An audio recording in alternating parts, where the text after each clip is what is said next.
in the first. It's the DH, Ben Foster. So Foster hits from the right side. He played third in the first game. He walked his first time up, was hit by a pitch his last time up, and that in between, you had a strikeout looking, a base hit, and a grounder to first. Did Puckett save us again? He apparently has saved us again, and I got to tell you, you got to go to www.US Stream TV and then go to the Let's Go ICC spot. And I'm going to tell you, it is just a beautiful sight to see the lights coming over the trees in the outfield, and the view of Crescent Field is just absolutely gorgeous. You know, the only thing that ruins it is just Northeast got more runs than we have right now today. That's yeah, right. but you know, they can't help that.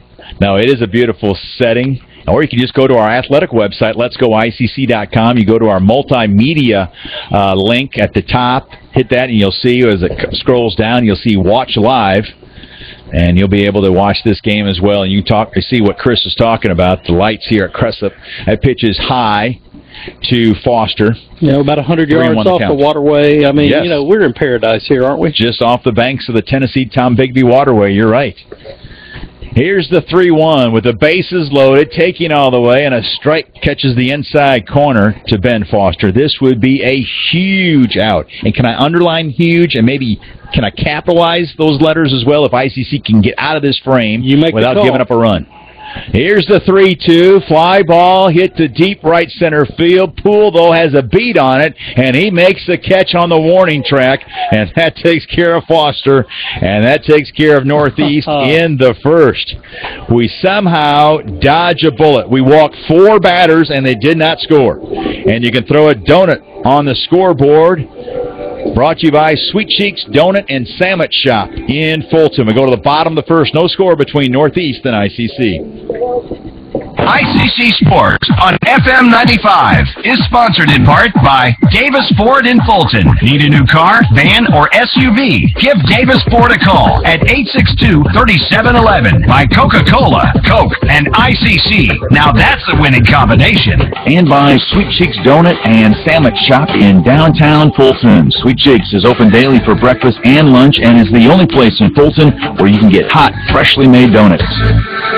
ICC Sports on FM 95 is sponsored in part by First National Bank in Pontotoc, with locations on South Main Street in Pontotoc and on Highway 15 in North Pontotoc. First National Bank, you're important to us, and we prove it.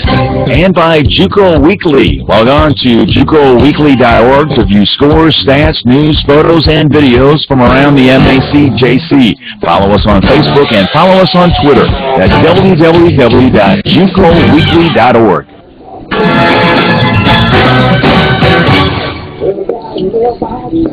We head to the bottom of the first. No score between ICC and Northeast. And I cannot emphasize enough, as ICC needs something to happen early, and I mean something positive to happen.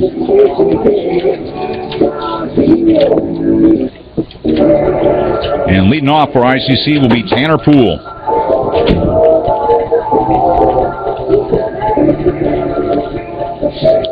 So Poole will start off for ICC. Then Drew Wheeler. And then Ethan Gill. And Tanner had a very productive first ball game, Will. Like I said, getting better each day. Anxious to see what Tanner can do in this situation. On the hill is Gibson, and boy, it's a first pitch swinging. It's a little flare out in left center field, and that's a good sign. A little Texas Leaguer, if you will. You know, that's the first flare hit we've had today. Now, granted, we haven't had many hits, but all of ours have been clean and sharply hit. This is the first one we've just kind of launched into no man's land, but we will be glad to take it. That's a good point. You know, that's only the 7th hit we've had in 2 games. That first game went 10 innings. And here's Drew Wheeler. Wheeler in game 1 did not get a hit. He was 0 for 4. He did walk. And drawing the throw, and the throw gets away from the first baseman, and Poole will go to second. Boy, it's strangely reminiscent of the first game. That's exactly what they did. in Game 1. So an error on the pickoff by the pitcher, and that's what happened in Game 1. And Poole went all the way to third, and we scored on a ground out by Bowman. Well, let's see if we can score a run here in the bottom of the first. But like you said, it's instant replay. And that's Gibson on the mound for Northeast. He's 3-1 on the year. Pitches low. Ailiff finds it in time before Poole can take third. If my memory serves me correct, Will Gibson played on the Kossuth team that reached the state finals and lost in the state finals, and then they followed up a year later by winning the state championship in 3A. And Alcorn County has a history of great baseball, regardless whether you're talking about Corinth or Alcorn Central, Kossuth, or Bickersville. All those clubs have been very successful through the years, and he comes from a background where they're used to winning. That's a good point, and Gibson steps off the rubber there as Poole had a pretty nice lead. Good memory on the Gibson with talking about Kossuth. Well, Will, now let me explain this to you. It's Kossuth. Pitch is low. It is Kossuth. Yeah. Kossuth? Yeah. Yeah. It's only people from Wisconsin that call it Kossuth. It's Kossuth. That's how you know your name. It's kind of like Etowamba. Right. It looks like it would be ITA Etowamba, but the natives pronounce it Etowamba. So you got to, yeah. See, you got to know where it is. There's a check swing by Wheeler, a strike called. Just like everybody knows it's Louisville, right, and not Louisville. That's right. I remember that my first Friday Night Fever. And Grenada, not Granada. No. Yeah. So you say potato, and I say potato. We're doing a little geography. Yeah. And some phonetically spellings, or the phonetically it's Cairo, Mississippi, and Cairo, Egypt. So Mississippi has their own way of saying it. What I think we need is some runs to be scored so we can get off of the Is that your gentle way of telling me? No, I'm not. We just 7-4. We lost Game 1. We got to do whatever we can to change it up a little bit here. I'm all for the pronunciation. I'm here. I'm never too old to learn, so I appreciate you coaching me up, partner. Oh, it works the other way, but I appreciate the kindness of you saying that. 2-2 the count to Wheeler with Gill on deck. We've got a runner in scoring position. He's Tanner Poole in a scoreless bottom of the first. It's lifted into right field, down the right field line, in foul territory, and it falls in between the Bermuda Triangle. We had the first baseman, the second baseman, and the right fielder all converging. Unfortunately, it fell right in between them. It would have been nice if it was maybe about 5 to 10 feet to the left and would have been a fair ball, but at least it's just a foul ball, and Wheeler stays alive. Absolutely. All three could have reached out, I believe, and held hands with each other. They were that close. They were very close. Where the ball fell. Mm-hmm. Absolutely. Gill is on deck. No score here in the bottom of the first. Hayden Williams in the hole. Everybody moves up a slot in the batting order to offset the injury to Andy Bowman, who will not play in Game 2. Suffered a shoulder injury. And he does have his arm in a sling here for Game 2, cheering on the good guys. And that pitch is low and outside. 3-2 the count to Wheeler. And Will, Austin Welch will do a fine job for him if he is hitting in that spot in the order. But what it does hurt you with, besides obviously the fact that Bowman is a very productive hitter, is that it limits your options as to how far you can make lineup switches, and the season is closing quickly. Fastball running high and inside, a little chin music to Wheeler, and that's ball 4. So runners at first and second with nobody out, and here's Ethan Gill. Now batting number 15, Ethan Gill. We got to get to our Rick's Picks to Click. That Davis Ford pregame show ended quickly, so we didn't get a chance to get our Rick's Pick to Click, brought to you by Rick's Barbecue in Fulton. Who's going to have a big game in Game 2 for ICC? Will, I'm going to say Tanner Poole appears to be the hottest player we have right now in terms of top to bottom offense, defense. I'm going to go with Tanner. I'm going to go with Ethan Gill right here because I have a feeling he's going to send a rocket right here with nobody out, runners at first and second, curveball low and outside. 1-0 the count. Gill had that RBI triple in the first. Welch was also, I thought about Welch again. He had a good first game. Our two Rick's pick to click in were game productive one. in game one. That's right. You had Gill. I had Welch. That's right. Drove in 2 of our 4 runs and had half of our hits. Welch with 2, Gill with 1, but Gill reached base 3 times. Blowing outside, 2-0 the count to the sophomore from Pontotoc. Gill had that RBI triple in the 7th. He also was by a pitch and walked. So 1 for 3 officially with a run batted in.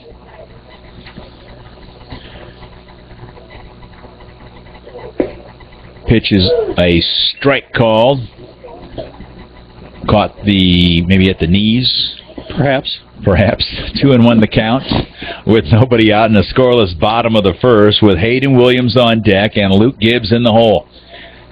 See if the red and blue can score first here in game 2. Fastball upstairs and Gill ahead of the count now at 3-1. Start of the day hitting at .380. Leads the team with 4 home runs. Leads the team with 24 runs batted in. He's an all-state caliber player, no question about it. Yeah, he should get a lot of consideration. I think should be all-state. This one's filed straight back. 3-2 the count. Don't forget you can listen to ICC Athletic Updates each weekday morning here on FM 95 Sports. I'll host these 90-second segments every morning at 6 and 7 a.m. right here on FM 95 Sports. And hopefully I'll talk about a Game 2 win for ICC tomorrow morning to earn a split in this doubleheader with Northeast. But we got a lot of meat left on the bone in Game 2. There's a swing and a miss on some high heat. Good pitch there by Gibson, and that's the first strikeout of the night for Gibson, brought to you by the Pit Stop Barbecue in Fulton. Tough pitch to lay off of, Will. When it's right there at your eyes, you really get big-eyed and bat starts flying. And in this particular case, Ethan Gill knew the moment he started to pull the trigger that was not a good choice. Well, Gill hadn't seen a lot of fastballs either today, so he was probably licking his chops, finally getting a fastball, and that kind of helped maybe whet his appetite for that one. I think you're right on the money with that call. Hayden Williams is the catcher, hitting the cleanup spot in Game 2. Hayden in Game 1 went 1 for 5, got a base hit and scored in the 4th. At that time, gave us a 3-0 lead in Game 1. Pitches in the dirt. That helps out. A wild pitch. Sends the runners to 2nd and 3rd. Poole to 3rd. Wheeler to 2nd. And with 1 out, Hayden Williams at the plate with a 1-0 count. And we can get a scratch a run or 2. Again, much easier game when you're playing from in front than when you're trying to constantly scramble from behind. So Itawamba with an opportunity here to get something early against the Tigers. Yeah, we had 4 runs in the first game, 4 single-run innings. There's a swing and a miss. We have not had a crooked number in a while, and we would like to see a crooked number on our part of the scoreboard. As it stands, we're in a position here with runners on 2nd and 3rd, 1-1 count, 1 out with an opportunity. So 1-1 the count with 1 out. There's another curveball, and a strike is called. 1-2. In the first ball game, Will, we saw a lot of strikes called on the inside corner. It was consistent. It appears here in Game 2 that the outside corner is going to be given to the pitchers, and the pitchers are working in that direction. Let's see what Hayden Williams can do with a 1-2 count.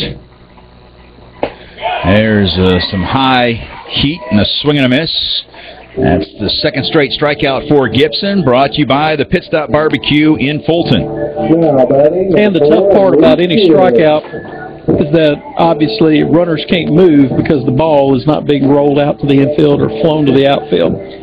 Nice job of pitching by Gibson for Northeast. So it's up to Luke Gibbs with 2 outs. We've got runners at 2nd and 3rd.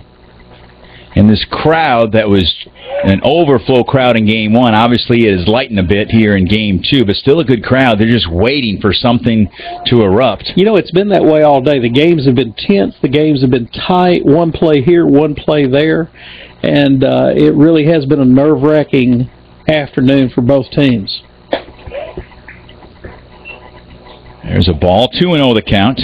Again, you just simply have a feeling in this ball game, the team that can get out early, the team that can make something happen quickly, is going to be in great shape for the next couple of hours.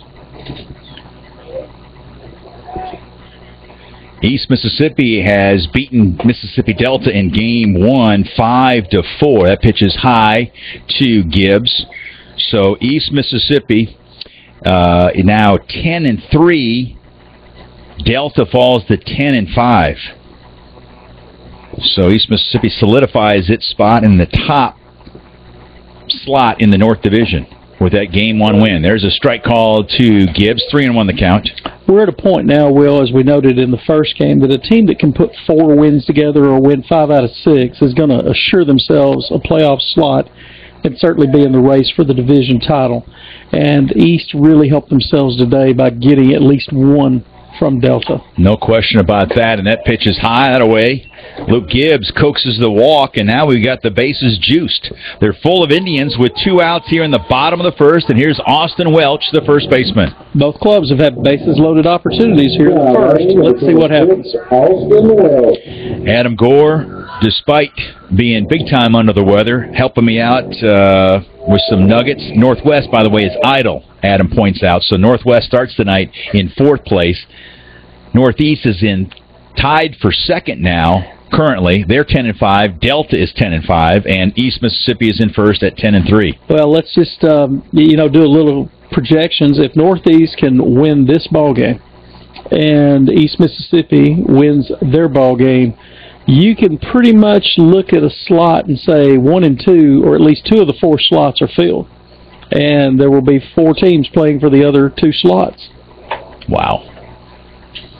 There's a swing and a miss by Welch. 0-2 the count. Austin had a fine first game. He went 2 for 3 with a run scored and an RBI. He also walked. Reached base, in fact, all 4 times. And, boy, we need Austin to somehow guard the dish here with an 0-2 count with 2 outs. The bases are loaded in a scoreless bottom of the first.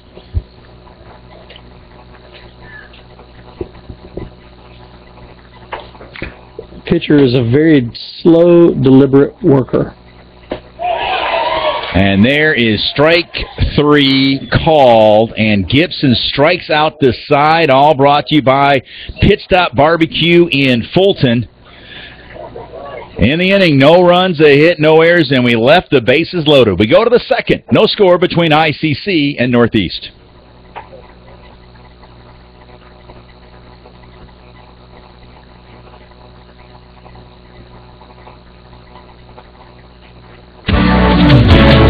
ICC Sports on FM 95 is sponsored in part by Trustmark Bank in Tupelo, Fulton, and Columbus. Trustmark is a Mississippi-based bank. Yes, it's a large regional bank, but managed locally by the Baptist Student Union on the Fulton campus. The VSU is the oldest, largest, and most active religious club on campus, serving ICC students since 1954. ICC Athletics on FM 95 Sports is brought to you in part by the National Guard. Always ready, always there, the National Guard. And by Pisons. Give Stan the Pizza Man a call at 862-4000.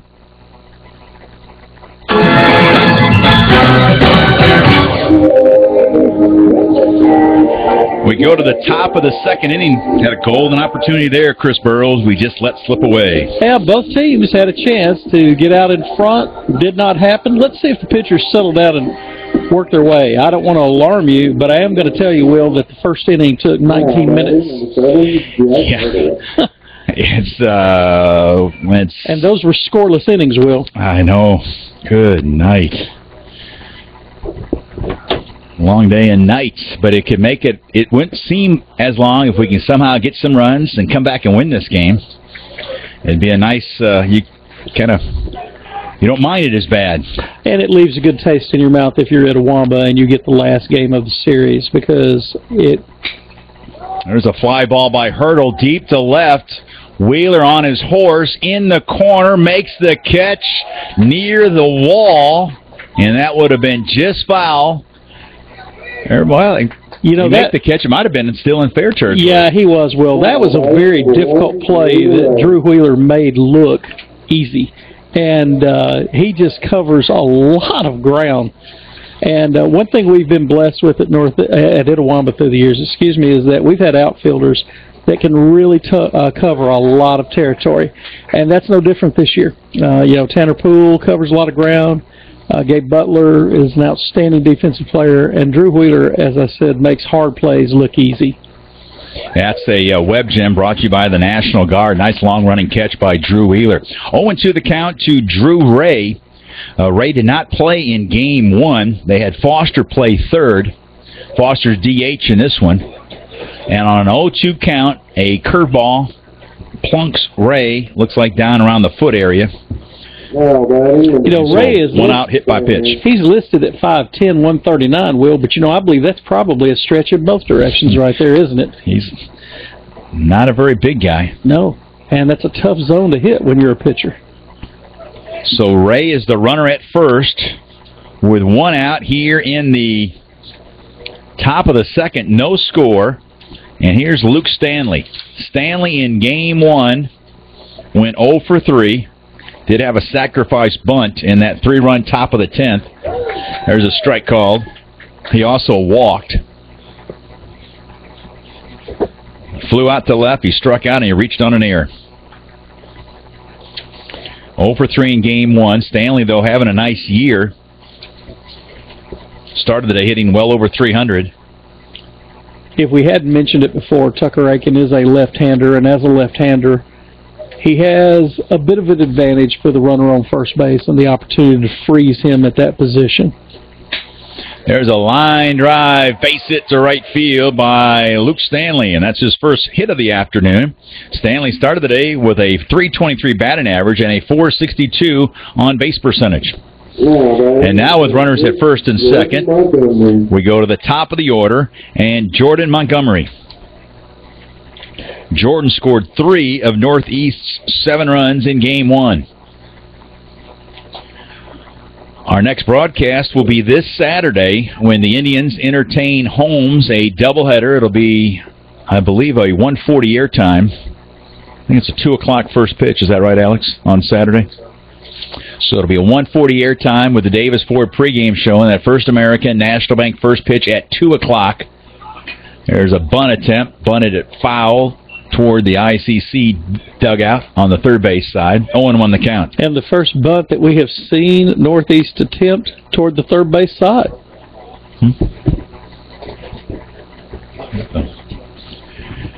So Montgomery bunts it foul. So 0-1 the count with Heathwood on deck. There's one out, runners at first and second with one out and a scoreless top of the second. Inside, 1-1 the count.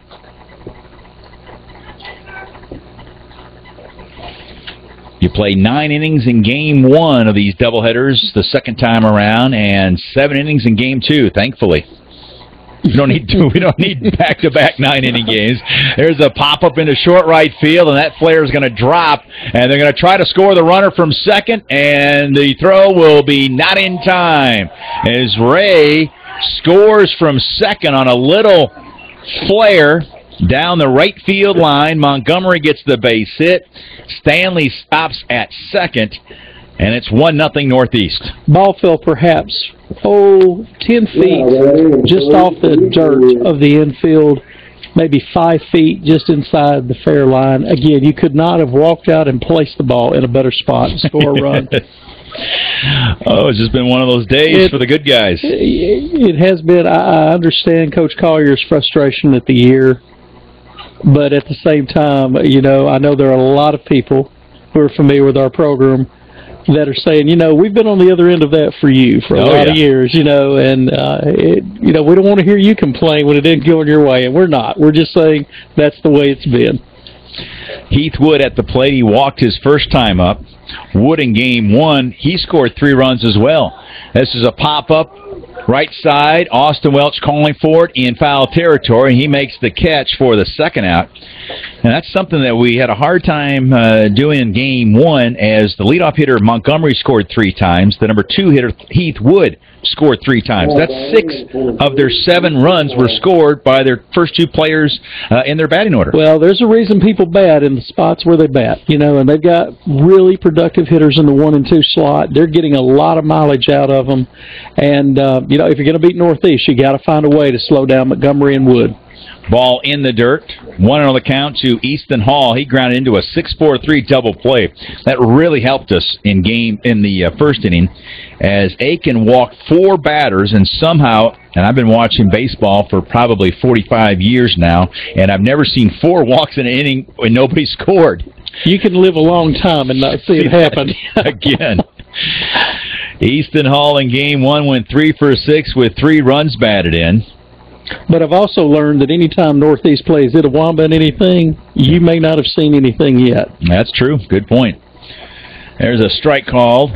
2-1 the count. Northeast is trying to do something that it's never done before in the 60-plus years of baseball at both ICC and Northeast, and that is sweep a season series. That is a sore subject in Boonville, and we understand that. And they have an opportunity to do it, and let's see if they can get that done. Oh, there's a big play there by Austin Welch. He timed it perfectly, leaped, and snared the line drive by Easton Hall. There's a web gem brought to you by our friends at the National Guard. Northeast does get a run on 2 hits. There were no errors, and 2 were left, but it could have been worse.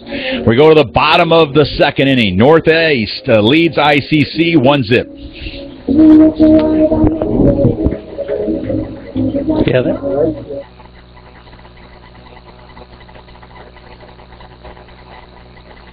ICC Sports on FM 95 is sponsored in part by First National Bank in Pontotoc, with locations on South Main Street in Pontotoc and on Highway 15 in North Pontotoc. First National Bank, you're important to us, and we prove it.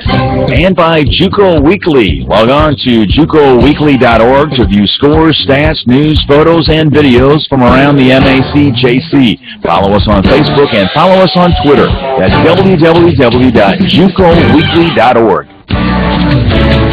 ICC Sports on FM 95 is sponsored in part by Trustmark Bank in Tupelo, Fulton, and Columbus. Trustmark is a Mississippi-based bank. Yes, it's a large regional bank, but managed locally by the Baptist Student Union on the Fulton campus. The BSU is the oldest, largest, and most active religious club on campus, serving ICC students since 1954.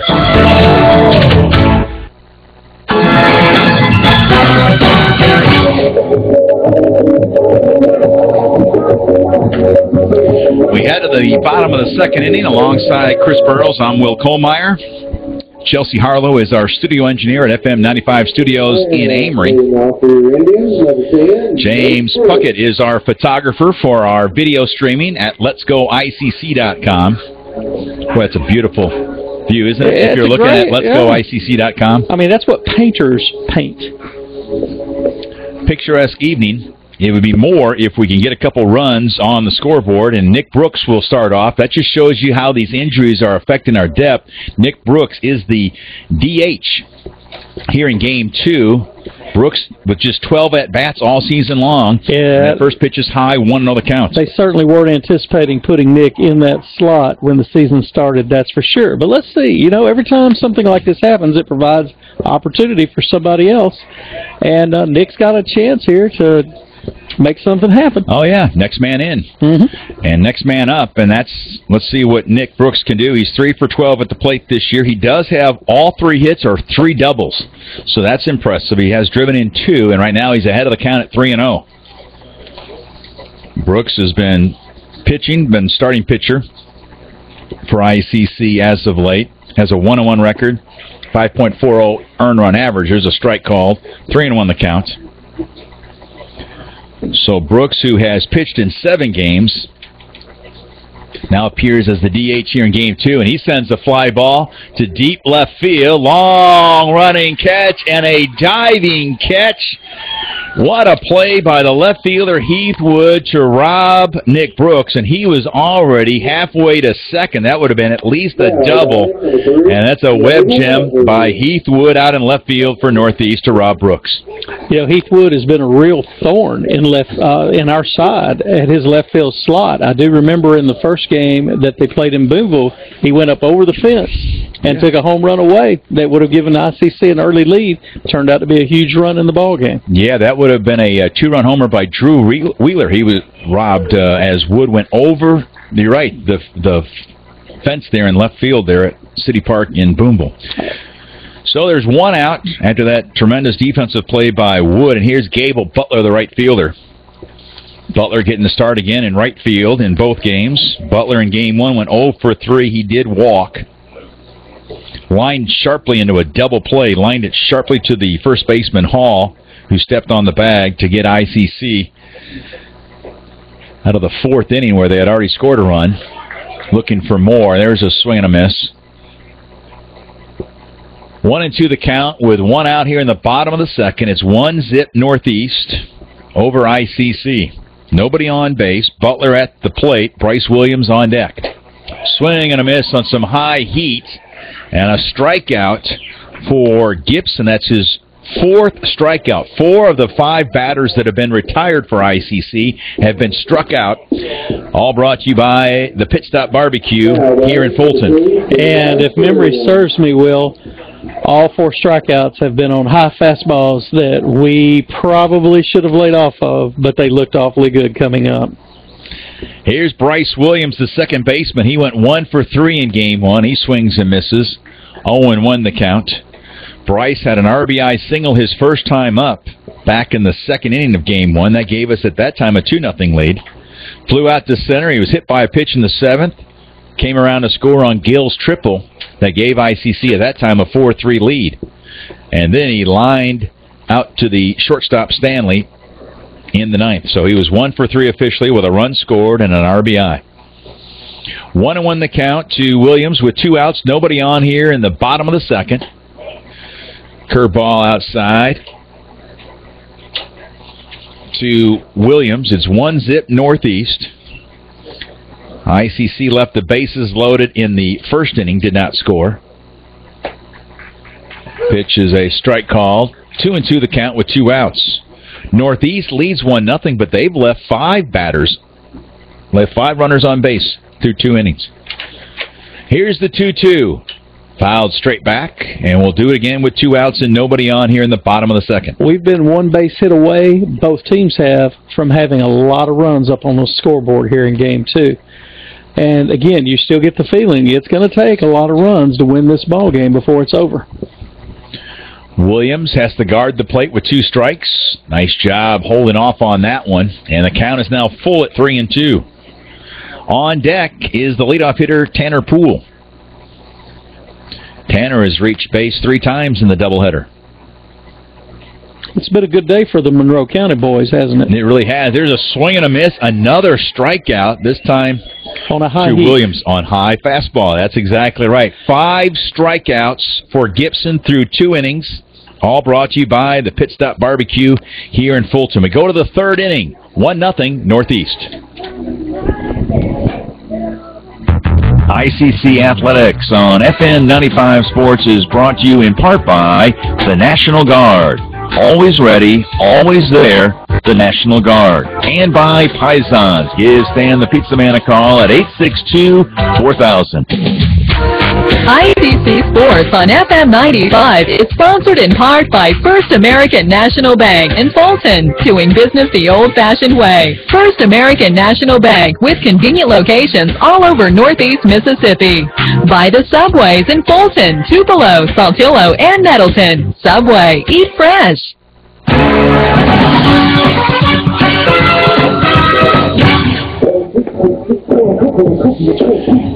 Welcome back to Roy Crescent Field as we head to the top of the 3rd. Northeast leads ICC 1-0 after winning game 1 in 10 innings, 7-4.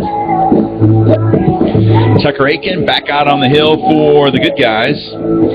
And Aiken here in the 3rd will face for Northeast the number 4, 5, and 6 hitters. Trent Turner, Riley Aliff, and Ben Foster. Turner walked in the first. Aiken navigated his way through 4 walks in the first and did not allow a run to score. A 1-out hit by a pitch to Ray came back to haunt him in the 2nd inning. After that hit batsman to Ray, Stanley and Montgomery hit base hits consecutively.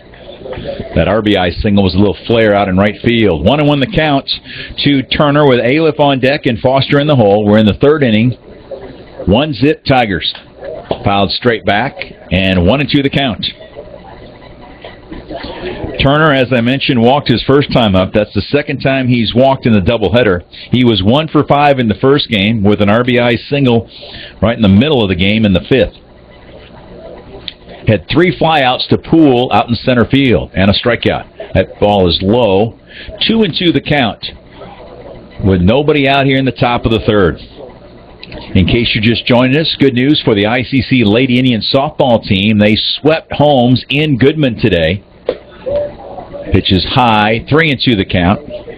Lady Indians won game 1 6-0, then came back to win game 2, come from behind fashion 4-3. They're now 17-3 in North Division play and well on their way to winning their third straight North Division title. This one's fouled straight back. If I remember correctly, isn't it, Will, maybe either won or tied for the division title 6 out of 7 years, maybe 7 out of 8? I don't know. I know we've been to this will be the 7th year in a row we've been to the playoffs, which is the longest current streak in the state. There's on a 3-2 pitch, a line drive into center field, just past the outreach glove of a Luke Gibbs, and a base hit to lead off the third by Trent Turner. So that's a Trustmark Bank scoreboard update. Congratulations to the Lady Indians, who earlier today dropped from 15th to 20th in the national poll. But nationally, we did get some good news as Kara Hopper from ICC was named the National Player of the Week. That's an ICC Spotlight brought to you by First National Bank in Pontotoc. Here comes Justin Bryant to come out to talk to Tucker Aiken.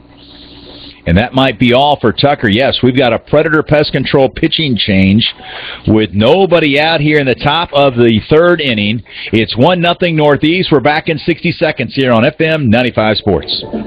ICC Sports on FM 95 is sponsored in part by Davis Ford in Fulton. Need a new car, van, or SUV? Give Davis Ford a call at 862-3711. By Coca-Cola, Coke, and ICC. Now that's a winning combination. And by Sweet Cheeks Donut and Sandwich Shop in downtown Fulton. Sweet Cheeks is open daily for breakfast and lunch and is the only place in Fulton where you can get hot, freshly made donuts.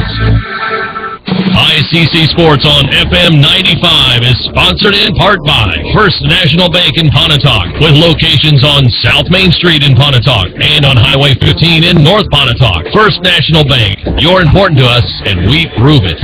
And by JUCO Weekly. Log on to JUCOweekly.org to view scores, stats, news, photos, and videos from around the MACJC. Follow us on Facebook and follow us on Twitter.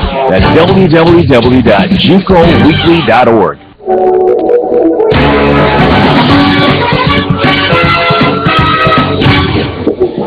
Time for our first Predator Pest Control pitching change of Game 2. Tucker Aiken was trying to go 4-0 on the year, but he will not get the win in this one as he leaves with a 1-0 deficit as we've got a new pitcher. And from the lefty Tucker Aiken, we go to the right-hander C.J. Hodges. Hodges making his 9th appearance of the year. 8 of the 9 have been in relief. He's got a 1-2 record. He has thrown 17 2/3 innings, giving up 38 hits in those 17 2/3 innings.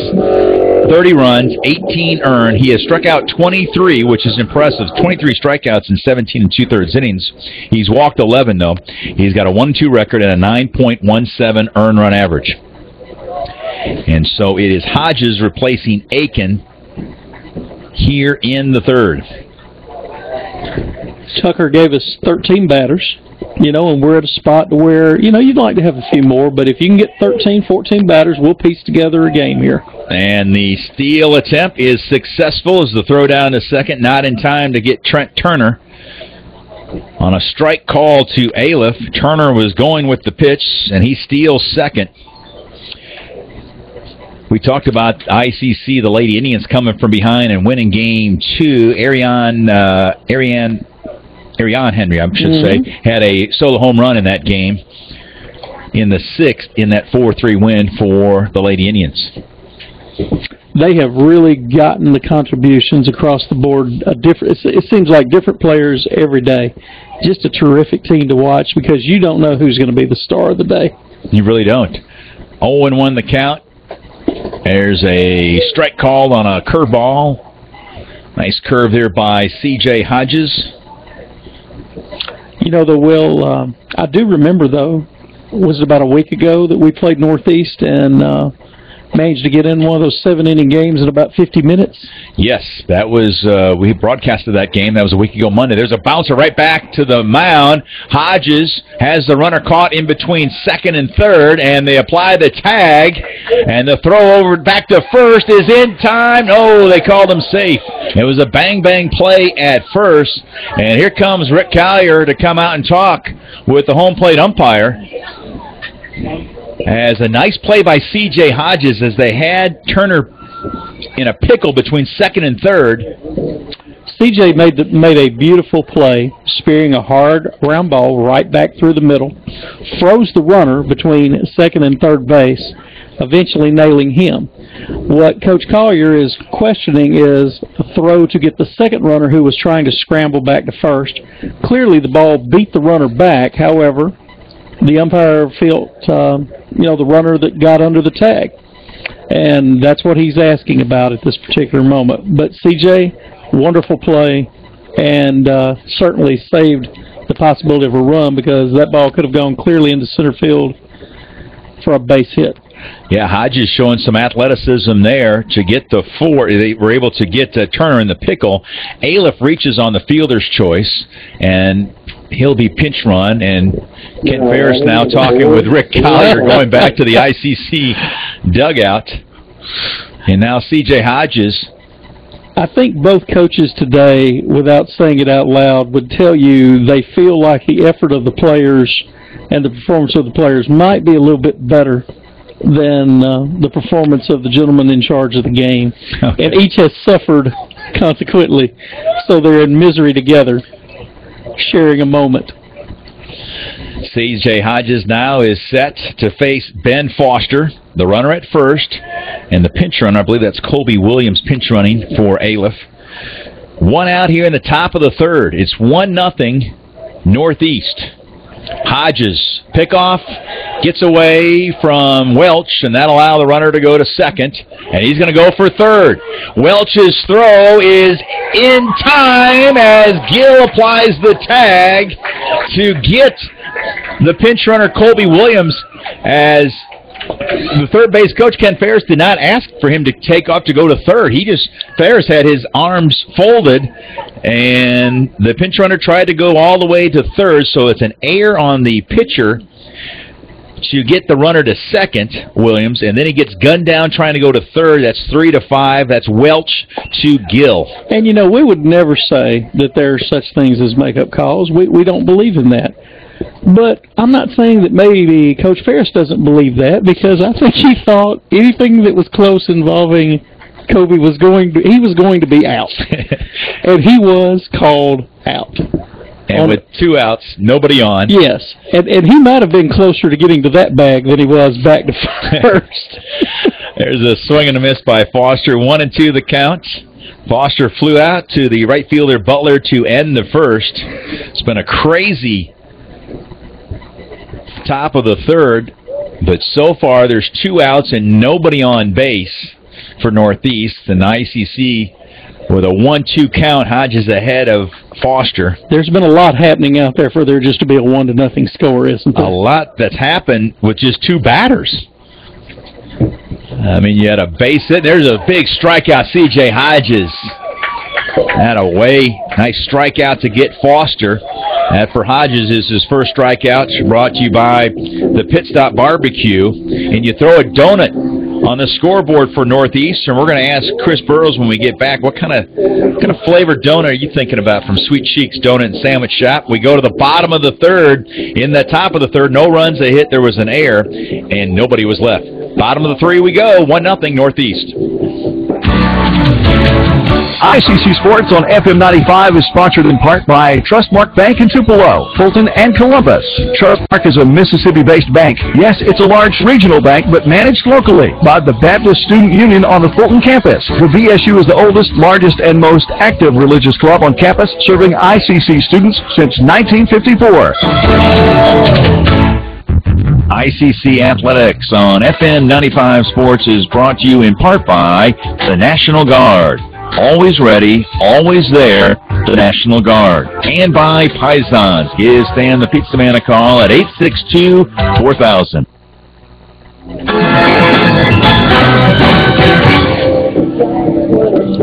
We go to the bottom of the third. Rick Collier has his entire ICC Indian team surrounding him just outside the ICC dugout. And the Indians trailing 1-0 as we go to the bottom of the third. A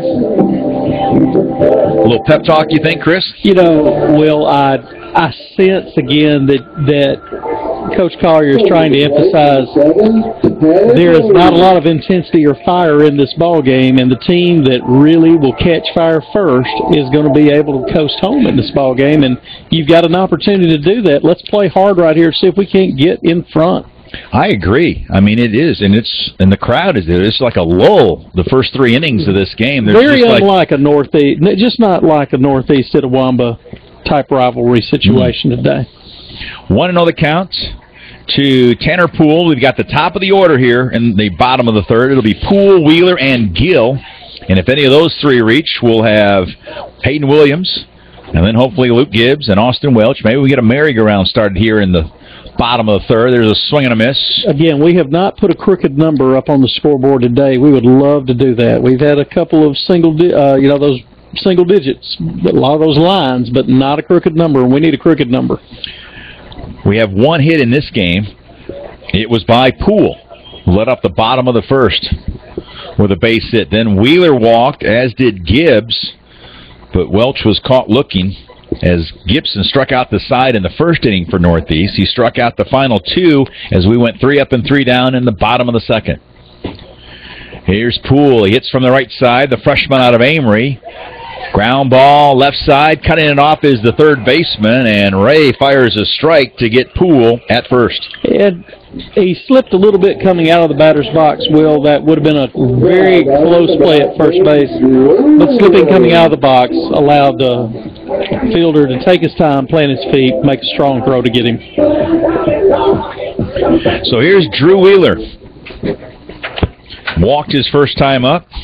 Drew, in game 1, went 0 for 4 with a walk. So Wheeler's looking for his first base hit of the afternoon and evening now. Showing bunt, pulling the trigger back, and a strike called on the outside corner. Wheeler has played in every one of ICC's games this year. Not the kind of offensive performance I know that he would have loved to have had, but at the same time, he's made 2 outstanding defensive plays in left field. This one's fouled out over our heads here in the ICC Alumni Association broadcast booth. Don't forget to call Mark Todd tomorrow if you'd like to reconnect with one of the nation's premier community colleges. Once again this year, we were named one of the top community colleges in the country by the Aspen Institute out of Colorado. It's an ICC Spotlight brought to you by First National Bank in Pontotoc. Pitches high, 1-2 the count. It's always nice to say you're one of the nation's premier community colleges. Got a nice ring to it. You know, and it's nice when the people who really are in a position to make that decision and make that call confirm that for you. Strike 3 called on Drew Wheeler, and another strikeout. Gibson has struck out 6 in 2 2/3 innings. Brought to you by the Pit Stop Barbecue. I tell you what, he needs to stop by and get some barbecue from the Pit Stop, because he's given Doug Leslie and the folks at Pit Stop Barbecue here in Fulton a lot of exposure here in Game 2. Pitch is low. Oh, they call it a strike. So 0-1 the count. Of course, the Indians playing without Andy Bowman in Game 2. He was involved in a collision with Riley Aliff. There's a line shot to right field, and making a terrific catch to Rob Gill is the right fielder for Northeast, and that's Hurdle, and that takes care of ICC. So there is no Bowman in Game 2. He's out with a shoulder injury. And that takes care of the Indians in the bottom of the third. 3 up and 3 down for the second straight frame. We go to the fourth. Northeast leads 1-0. ICC Sports on FM 95 is sponsored in part by First American National Bank in Fulton, doing business the old-fashioned way. First American National Bank, with convenient locations all over Northeast Mississippi. By the Subways in Fulton, Tupelo, Saltillo, and Nettleton. Subway, eat fresh. ICC Sports on FM 95 is sponsored in part by Davis Ford in Fulton. Need a new car, van, or SUV? Give Davis Ford a call at 862-3711. By Coca-Cola, Coke, and ICC. Now that's a winning combination. And by Sweet Cheeks Donut and Sandwich Shop in downtown Fulton. Sweet Cheeks is open daily for breakfast and lunch and is the only place in Fulton where you can get hot, freshly made donuts.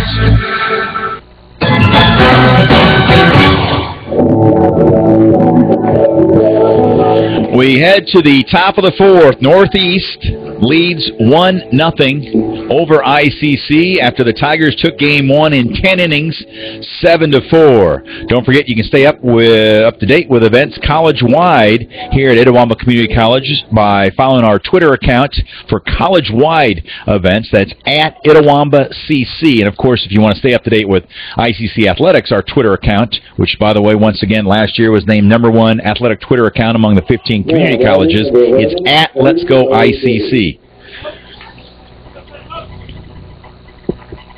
And that's an ICC Spotlight brought to you by First National Bank in Pontotoc. And our good friend Adam Gore really keeps that thing updated on a minutely basis at times. Oh. You can just stay on top of everything great that's happening at ICC.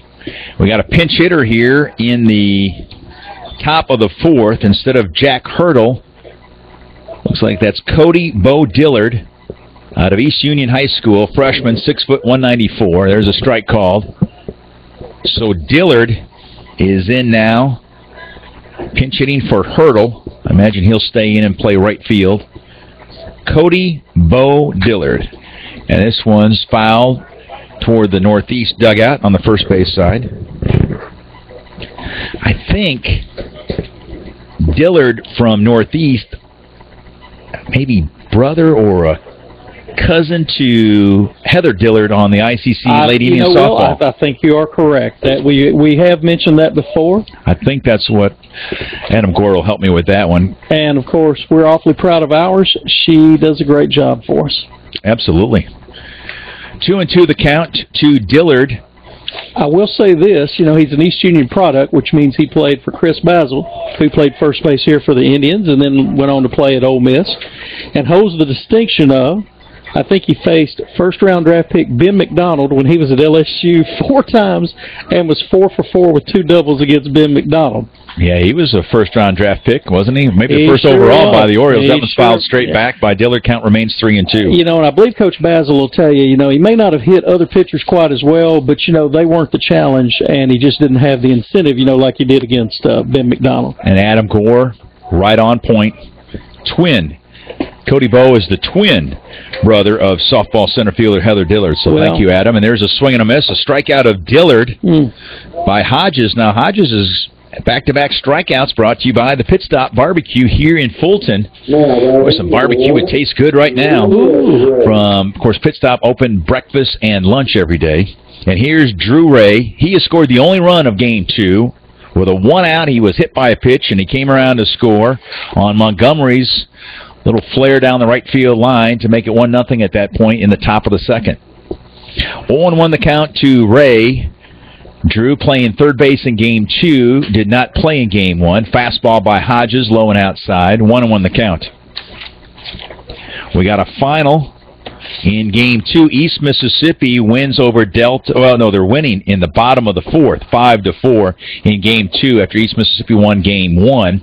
That's another Trustmark Bank scoreboard update. We're at a point of the season where everybody is watching the scoreboards, aren't they? Oh, my goodness, yes. A lot of scoreboard watching. Ray at the plate. Stanley on deck. 1 out, top of the fourth. 1-0 Northeast. Pitches inside. 3-1 the count. With Stanley on deck. Nobody on. 1 out here in the fourth. Fastball right down the pipe. 3-2 the count. C.J. Hodges has had his share of moments here pitching for ICC in his 2-year career. Fly ball, right field, playable, about 15 feet off the line. And making the catch is Butler to take care of Ray for the second out here in the 4th. And here's Luke Stanley, the shortstop. I'm sorry, Will. It has run hot and cold for C.J. during his career, but as you pointed out, he has had some positive moments for us, and he has come in so far in this ball game and been very effective, very great. I mean, just terrific to see. Yeah, he pitched a whale of a game. Remember last year there was close to 20 Major League scouts here to watch East Central shortstop. Absolutely. First-round pick by the White Sox, Tim Anderson, and he made Anderson and East Central look silly. 0-1 the count to Stanley. He had one of those Chris Basil, Ben McDonald. It's exactly. Curveball low and outside. 1-1 the count to Stanley. He has one of the 3 hits for Northeast here in Game 2. Swing and a miss. 1-2 the count. So CJ just one pitch away from setting down Northeast in order. What kind of donut are we talking about? There's a swing and a miss brought to you by the Pit Stop. I think we've got to go. I mean, again, you can't make a mistake here, but you got to go orange buttercream. Oh, nice. Oh, it's beautiful. That donut up on the scoreboard brought to you by Sweet Cheeks Donut and Sandwich Shop as Hodges sets the Tigers down in order in the top of the 4th. We go to the bottom of the 4th. Northeast leads our ICC Indians 1-0. ICC Sports on FM 95 is sponsored in part by First National Bank in Pontotoc, with locations on South Main Street in Pontotoc and on Highway 15 in North Pontotoc. First National Bank, you're important to us, and we prove it. And by JUCO Weekly. Log on to JUCOweekly.org to view scores, stats, news, photos, and videos from around the MACJC. Follow us on Facebook and follow us on Twitter at www.JUCOweekly.org.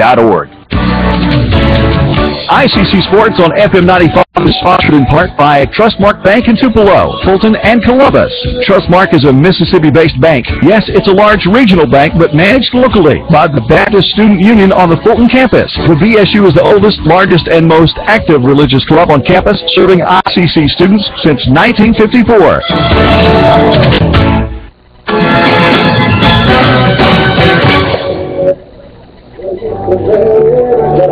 Welcome back to Roy Crescent Field alongside Chris Burrows. I'm Will Collier.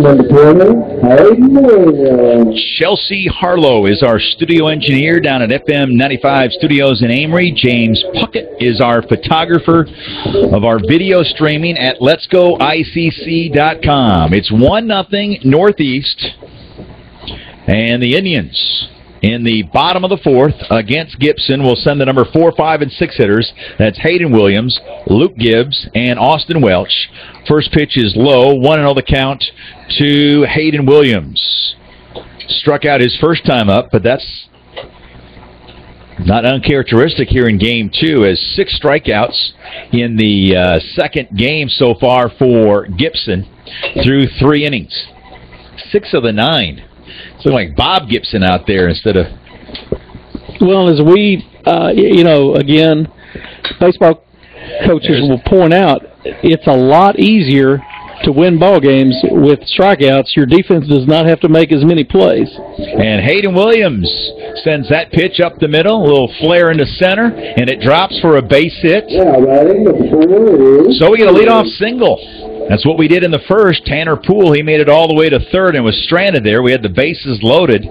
But since then, 2 3-up and 3-down innings. In fact, Gibson had retired the last 7 batters. So that's a good start for Hayden Williams and the Indians. Something we like to see. It makes it a lot more interesting when you can start with a runner at first base with no outs. Williams, one of the few catchers in the state that does not use a pinch runner. He runs and he slides back safely as the pickoff attempt by Gibson. And Northeast aware of that, Will. They're holding him on, which leaves a bigger hole for Gibbs to slide a ball through if he can pull it hard. Showing bunt, pulled the trigger back. Luke in Game 1 walked his first time up, then had a sacrifice bunt, and then a couple flyouts to center field in Montgomery. So he's 0 for 2 officially in Game 1, and then he walked his first time up here in Game 2. The air has become a little crisper, a little cooler here tonight at the ballpark. Started out a gorgeous day, probably close to 70 degrees. The pitch was high, 2-0 the count to Gibbs. Not unpleasant, though, for a spring night. Oh, no, very nice. Maybe a nice night to wear the sweater. Good sweater weather. Of course, we're inside the ICC Alumni Association broadcast booth, so we can still have our red ICC short-sleeve shirts on and still be comfortable. That bunt attempt by Gibbs is fouled. 2-1 the count to Gibbs, who is the reverse transfer from Ole Miss. The Indians have scored 4 times in 13 innings here today against Northeast pitching. And credit the Northeast defense, Will. As we pointed out, there have been very few errors. Since the first inning of the first game, the errors that they've made have not hurt them. And they have been very good defensively, outstanding defensively, good team speed. They cover a lot of ground. They're making us work awfully hard to score. Here's a bunt by Gibbs and a beauty. Only one play for Gibson to first, and it gets past the first baseman. And that's going to allow the runners to move up to second and third. So Gibbs gets a sacrifice bunt brought to you by the Baptist Student Union, and then he reaches on an error by the pitcher, and he goes to second on the bad throw, and then Williams goes from first to third. And so as you've second error by Gibson in the game. Right, and as you've always pointed out, the moment you praise a team for doing something, they turn right around. What have we been doing? We should have been doing more of that. We should have been praising Northeast earlier. Here's Austin Welch. He can be a hero with a base hit here with nobody out. We've got runners, in fact, 2 of them in scoring position. We trail 1-0 here in the bottom of the 4th. Welch struck out looking his first time up, but Austin had a terrific first game, reached base, in fact, all 4 times. And had an awfully pretty defensive play to get us out of the bases-loaded jam in the second inning, after we had given up 1 run in the second inning, kept an inning that could have been much worse from getting worse. There's a swing and a miss on some high heat, 1-1 the count. You're exactly right. That was one of those web gems brought to you by the National Guard, as he snared that line drive by Easton Hall that would have scored, obviously, another run. And that kept it, as you mentioned, Chris, at 1-0. Let's break on the scoreboard here. And that pitch is a strike called on the outside corner at the knees. 1-2 the count to Welch. Now, in this situation, he's thrown high fastballs 4 or 5 times, and we've been flailing at it. Let's see how our approach is at the plate this time. Welch has 11 runs batted in on the year. He's got a shot at adding a couple to that total. Swing and a miss on the high heat. You called it, Chris. The fastball upstairs near the eyes, and a swing and a miss by Welch. That's the 7th strikeout for Gibson, all brought to you by the Pit Stop here in Fulton. Don't forget, we talk about the barbecue at Pit Stop, but also they've got the ribs, they got the smoked tenderloin, and now quickly Richie Harrelson comes out to talk with Gibson. Let's take a 30-second timeout. There is 1 out here in the bottom of the 4th, 1-0 Northeast. ICC Athletics on FM 95 Sports is brought to you in part by the National Guard. Always ready, always there, the National Guard. And by Pisons. Give Stan the Pizza Man a call at 862-4000. ICC Sports on FM 95 is sponsored.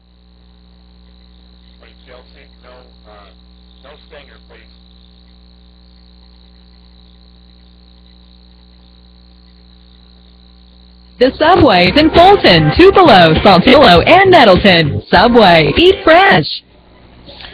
Richie Harrelson is back into the Northeast dugout.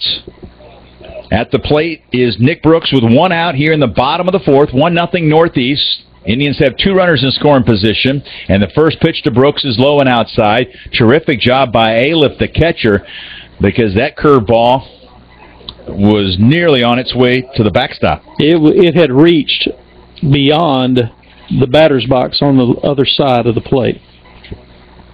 Brooks hits from the right side, and as you mentioned, that was way outside beyond where the left-handed hitters hit. Fastball is high. 2-0 the count to Nick Brooks.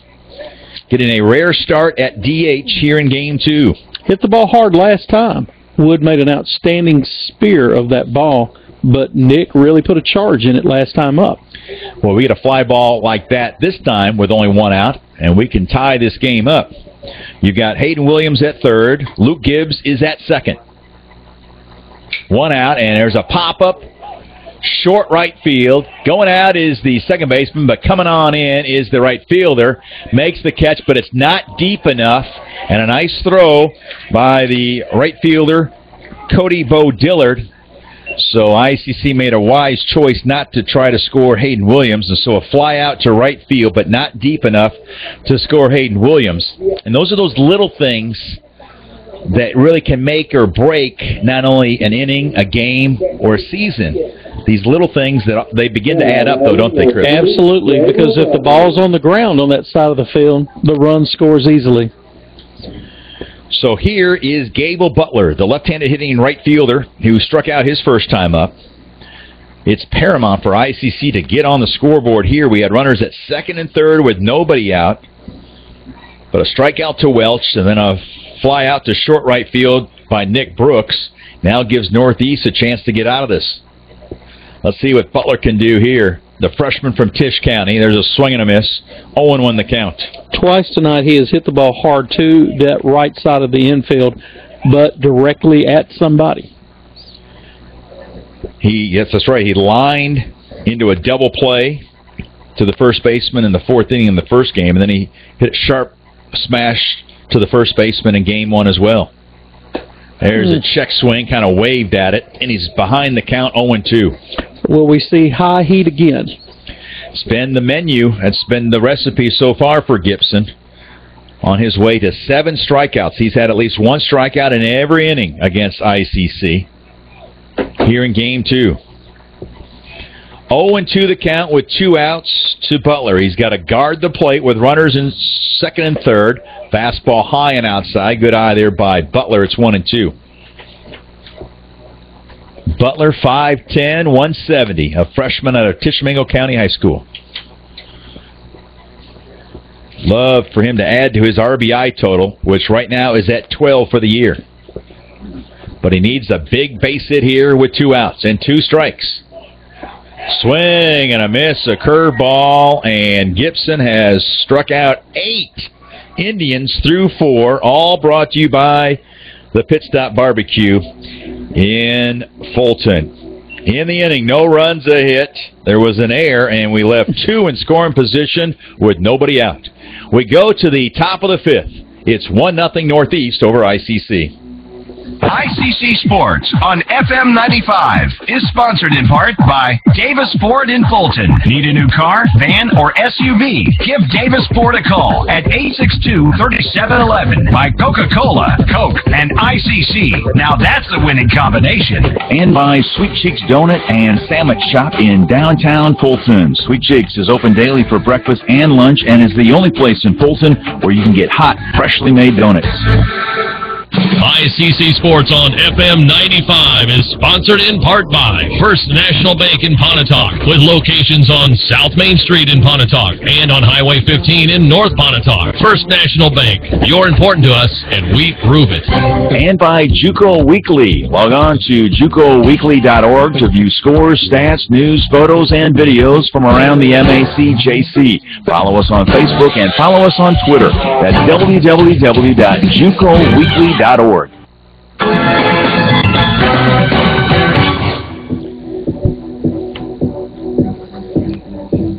C.J. Hodges back out on the hill for ICC as we go to the top of the 5th. 1-0 Northeast leads ICC as the Indians left the bases loaded in the first inning. And then we left 2 runners in scoring position in the 4th inning. We go to the 5th. It's 1-0 in favor of Northeast. And Hodges will face the top of the order. That's Montgomery, Wood, and Hall for Northeast. Don't forget, right after this one is over, we'll have the Aiken Veterinary Services postgame report. Dr. Mark Aiken committed to providing personal attention to the unique concerns of each individual horse owner. They're located on Country Club Road in Tupelo. First pitch is a strike called to Montgomery. We live in a part of the country where people love their horses, don't they? Oh, and I tell you what, Dr. Mark Aiken and the veterinary services there on Country Club Road in Tupelo, they got it going when it comes to taking care of the horses and the horse owners. 1-1 the count to Montgomery. He walked in the first, got an RBI single in the second. In fact, that's the only ribby of game 2. Although there have been opportunities for both teams yes. to have padded their statistics tonight. There's a swing and a miss. 2-2 the count. Tell you what, when it comes to an ICC football game, there's nothing better than the ICC All-American Band. Every year, undefeated. Oh. And we've got auditions coming up for the All-American Band coming up tomorrow. Pitch is low and outside. 3-2 the count. Have we got first-class people in charge of that organization? My goodness. Brian Gillentine, he's got a fine staff. And the All-American Band auditions are set for tomorrow on the Fulton campus. Here's the 3-2. Swing and a miss. And Hodges, another strikeout. He's struck out 4 of the last 5 Tigers. They've all been brought to you by the Pit Stop Barbecue here in Fulton. So Hodges now with 4 Ks. There's 1 out here in the 5th, and here's Heath Wood, who walked and popped up to Welch at first, so he's 0 for 1. You've got the color guard tomorrow at 3:30. That's Christy Colburn and company. Then also tomorrow at 3:30, the Indianettes and featured twirler. That's Sarah Beth McCarter who's in charge of that. Right. Here's 1-0 the count to Wood, low and outside 2-0 the count. So Indianettes and featured twirler tomorrow at 3:30. That's at the W.O. Benjamin Fine Arts Center. The color guard auditions are tomorrow at 3:30 in the Fitness Center Intramural Gym. Pitches low, 3-0 the count now to Wood. You know, if we had national rankings in band, color guard, dancers, we'd be off the charts again, wouldn't we? Oh, yeah, we'd be nationally ranked in every category. Here's the 3-0, taken all the way, and that's ball 4 to Heath Woods. And Hodges had taken care of the last 5 batters. In fact, 4 of the 5 have been strikeouts. So with the walk to Wood, here's Easton Hall, the first baseman. The instrumentalists auditions are by appointment and may be scheduled with the All-American Band director Brian Gillentine. But tomorrow you've got color guard, Indianettes, and featured twirler. So help get the word out if you know someone that's interested in being a part of the 2014 All-American Band. You know, Will, I know you get a chance to travel all over the state and see the bands in other parts of the state. And there are fine bands at other schools, no question about it. But it's such a pleasure to watch the ICC band. They are just unmatched. Oh, yeah. They're in a league of their own. No they question. really are. Doesn't matter what happens on the football field. We always win the battle of the bands. Pitches low and outside to Hall, 1-0 the count. And certainly, you know, John Williams, our head coach in football, is very aware of what a key role they play in the success of the Indians on the field. I mean, you close your eyes at Eaton Field on a Thursday night or Saturday afternoon with that chop playing, you think you're in Tallahassee at a Florida State game. And the players certainly enjoy after winning, celebrating with the band. That's always special, and you're down on the field for that. 1-1 the count now to Hall. After every win, they come over and right in front of the band. That's always a special moment after an ICC football game. Part of the tradition here at ICC. Hall hits from the right side, ground into a 6-4-3 double play in the first, and lined out. Austin Welch made a nice leaping catch to rob Hall of a base hit in the second. 1-1 the count with 1 out here in the top of the 5th, 1-0 Northeast. There's a grounder down the first base line, foul, and the count is 1-2 to Easton Hall. So that's what's coming up at ICC, brought to you by First National Bank in Pontotoc. Help us get the word out on the All-American Band auditions tomorrow afternoon on our ICC Fulton campus. On the other side of campus tonight, I wonder what's happening at Indian Idol, ICC's version of American Idol. First round featuring 20 contestants. tonight across campus at the W.O. Benjamin Fine Arts Center Auditorium. Well, you know, they're having a lot of fun. That's guaranteed. That is exactly right. There's a base hit, a liner the other way by Hall. So he laces one to left. That brings Wood to second. And with one out, here's Trent Turner, the second baseman. Okay, you're at the danger point of the ball game right here, Will. You can sense it. You know, there's one out, 2 runners on. We cannot afford to give Northeast a big inning right here with only 9 outs remaining. Let's see what Hodges and the Indians can do here. With only 1 out, first and second. First pitch is grounded foul by Turner. 0-1 the count. He's reached base both times, walked in the first. Got a base hit in the third, stole second. And that's when Hodges came in. The first pitch that he threw, Aliff bounced it back to Hodges and did a nice job of getting Turner in a pickle between second and third. Here's the 0-1 from Hodges, low and outside. The count is even at 1-1 with 1 out. We're in the top of the 5th, 1-0 Northeast, after the Tigers took game 1 in 10 innings, 7-4.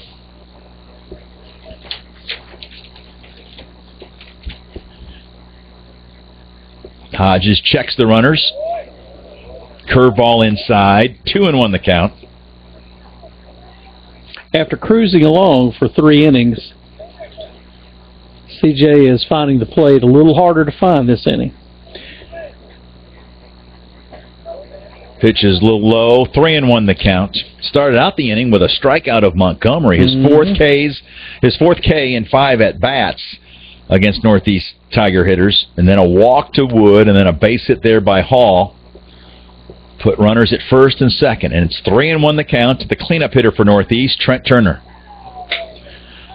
Bouncer to short. Oh, it takes a bad hop over Luke Gibbs, and that's going to score another run. Are you kidding me? It's a tailor-made grounder, and that took a hop, and so it's a base hit by Turner. Gibbs tried to adjust at the last second and jumped and got a bit of a glove on it. Yeah, he would have had to have been standing on Jake Gibbs' shoulders to be able to get that one. It took such an incredibly high, bad hop. And we have a field that is unmatched. Yes. But it hit in a spot where the ball just jumped. Unbelievable. That scores Wood from second. Hall goes from first to third. Turner has himself an RBI single, and it's 2-0 here in the top of the 5th in favor of Northeast. And here's the right-handed hitting catcher, Riley Aliff. Still in a position here, Will, where we can turn a double play, get out of the inning. At 2-0, we're still in striking distance. But with 2 runners aboard, and you can see Coach Kent Ferris getting a little bit more animated right here. I think he senses as well that a double here could really be huge. There's a grounder to short. Gibbs flips the second for 1. The relay in time. There we go. Nice play by Gibbs, and Bryce Williams holding his own as that runner, Turner, was on him in a hurry. But we get the double play brought to you by Pisons here in Fulton. Give Stan the Pizza Man a call tonight at 862-4000. The Tigers do get a run on 2 hits. There were no errors, and 1 was left. We have played 4.5, and Northeast leads ICC 2-0. How many double plays?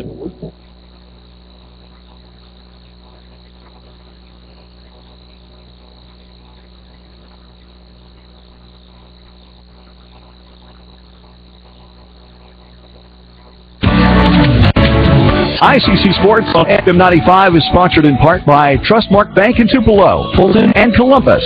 Trustmark is a Mississippi bank. Yes, it's a large regional bank, but managed locally by the Baptist Student Union on the Fulton campus. The BSU is the oldest, largest, and most active religious club on campus, serving ICC students since 1954. ICC Athletics on FM 95 Sports is brought to you in part by the National Guard. Always ready, always there, the National Guard. And by Pisons. Give Stan the Pizza Man a call at 862-4000.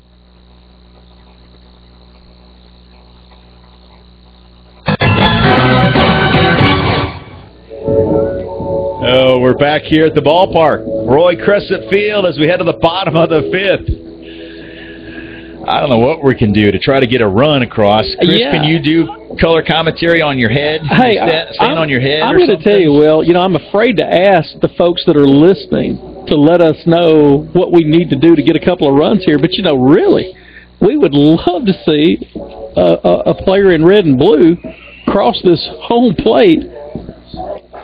We have just not seen that in a while. No, there's some kind of repellent over there in the home plate area for red and blue.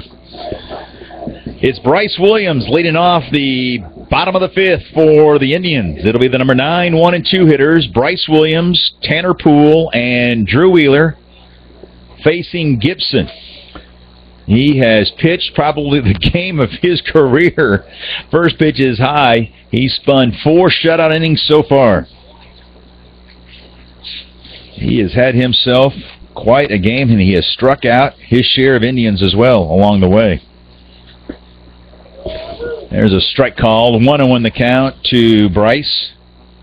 Let's check the numbers on David Gibson. Yes, came into the ballgame with a 7 earned run average. In 18 innings, given up 16 hits, 16 runs, 14 earned. Struck out 17, walked 12. He does have a 3-1 record, but a 7.00 earned run average. And we've had him on the ropes. Had the bases loaded in the first. Right. This has not been a dominating, overwhelming performance by Gibson, but to his credit, when he's had to make the pitch, he's made the pitch. And that's the bottom line. When you're standing out there on the mound, you may not have great stuff, but you got to find a way to get people out, and he's been able to do it. Williams with a 3-1 count, and that is ball 4. It looked like it hit him, though. It hit him right. So a hit by pitch. It would have been ball 4, but a hit batsman for Bryce Williams starts out the frame. So we got a leadoff hitter on base. That's what happened last inning when Hayden Williams led off with a base hit.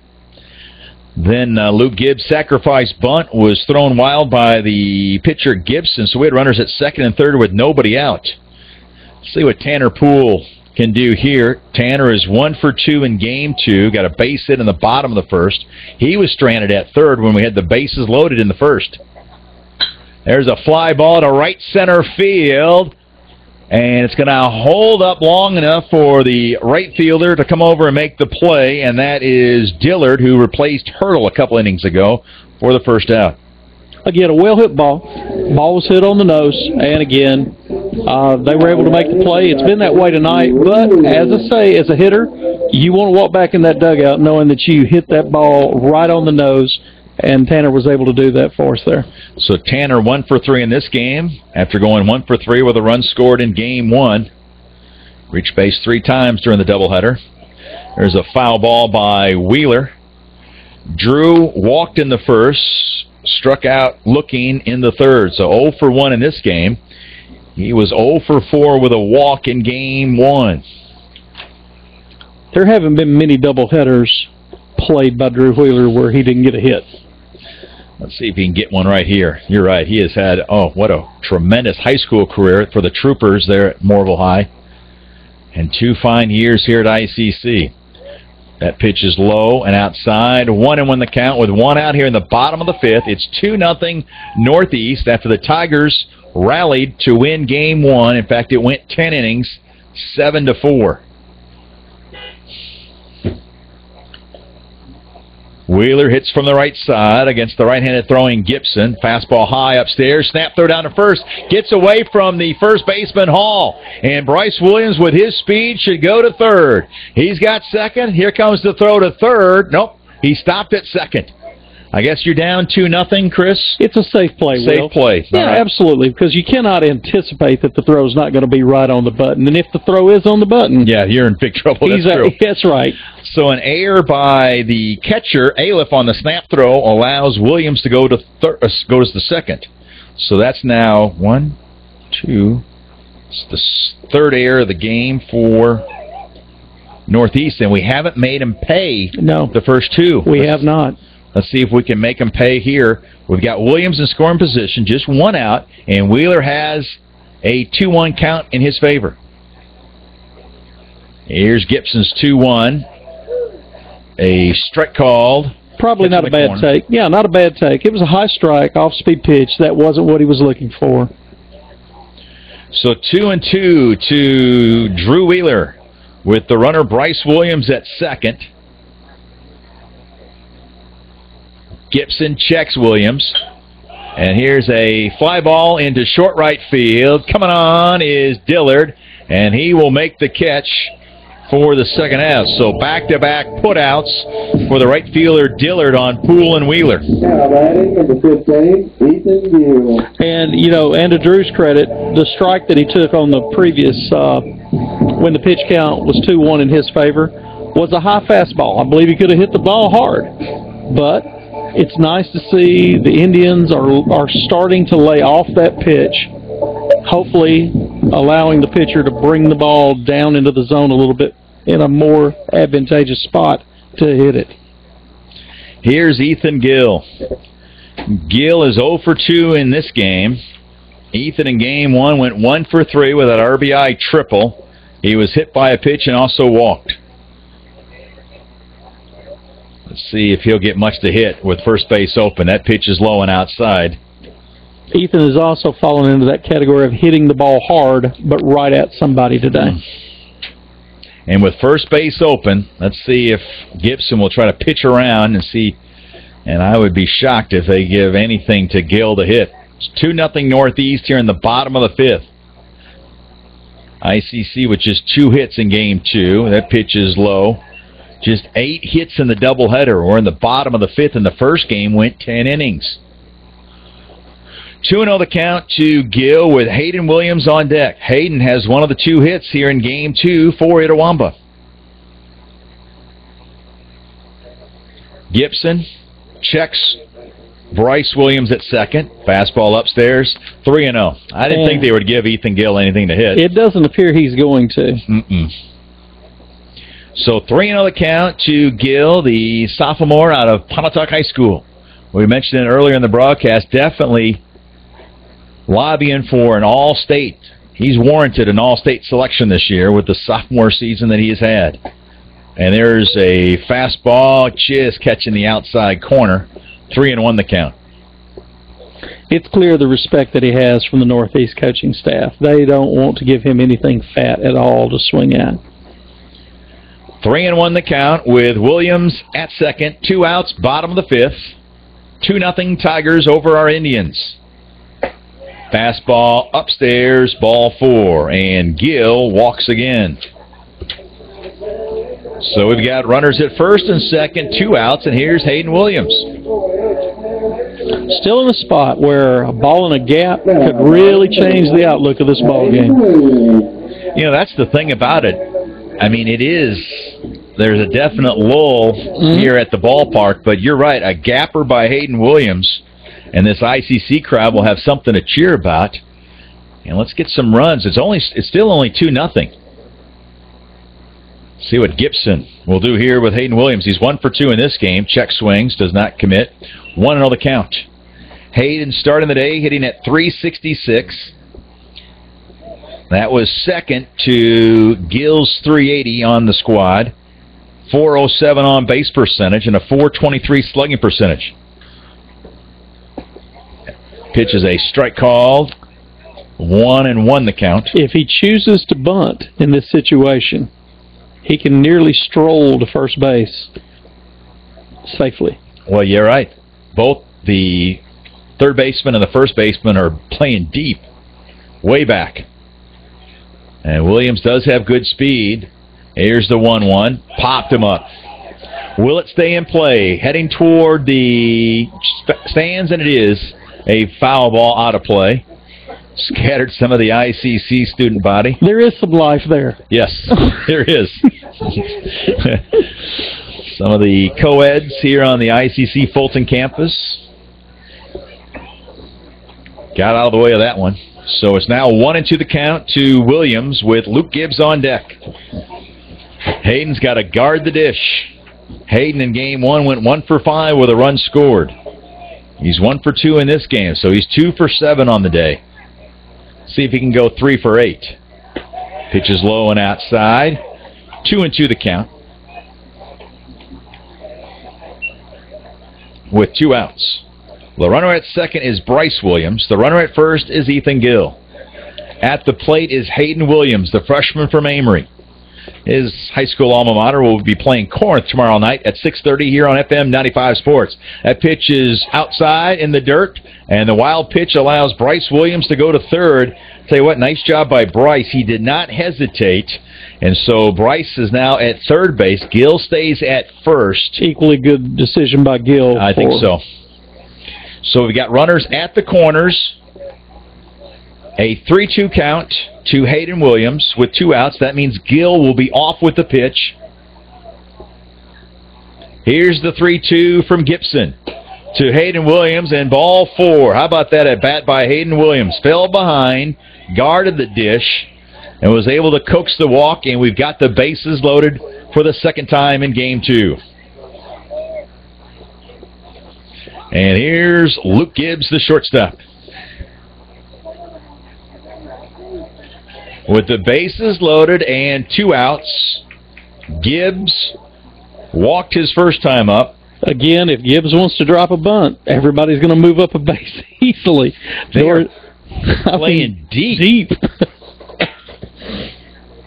The bases are loaded. The first pitch is a strike called. 0-1 the count to Gibbs.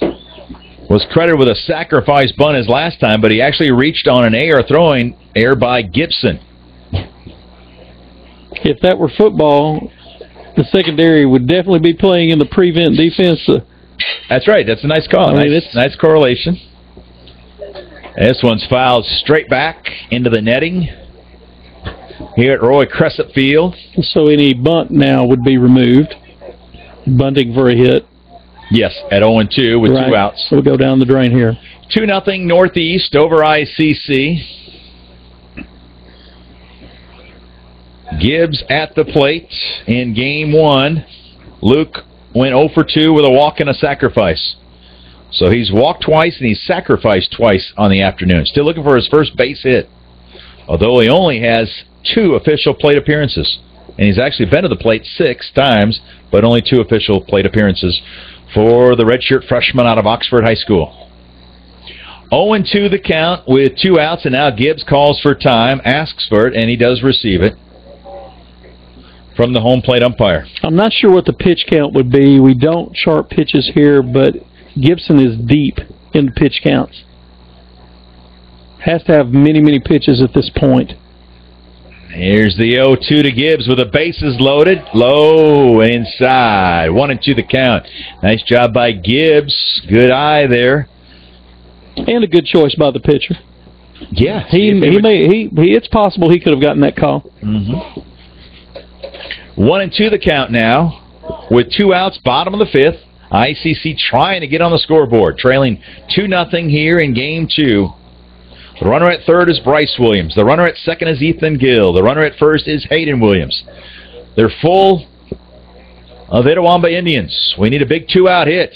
And Gibbs lifts this one out of play and will do it again at 1-2. And like I said, I don't know how long Northeast would want to go with Gibson, but clearly, and you correct me if I'm wrong, Will, but he's got to be pushing 100 pitches. Pretty close to it, yes, here in the 5th, because we've had innings. We've had a couple 3 up and 3 downs, but we had them the other 3 innings. We've had all kinds of base runners. Have had them on the ropes several times. This is the 3rd time we've had at least 2 runners on in an inning. Here's the 1-2 to Gibbs.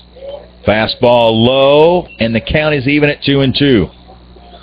We left the bases loaded in the 1st. We left runners at 2nd and 3rd in the 4th.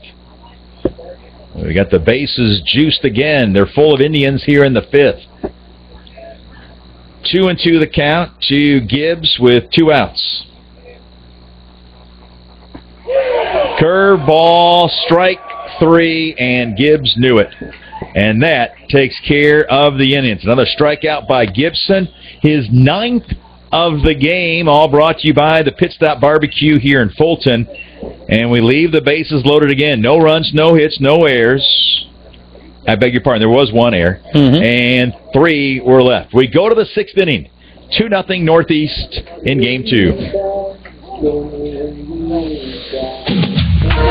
ICC Sports on FM 95 is sponsored in part by First American National Bank in Fulton, doing business the old-fashioned way. First American National Bank with convenient locations all over Northeast Mississippi.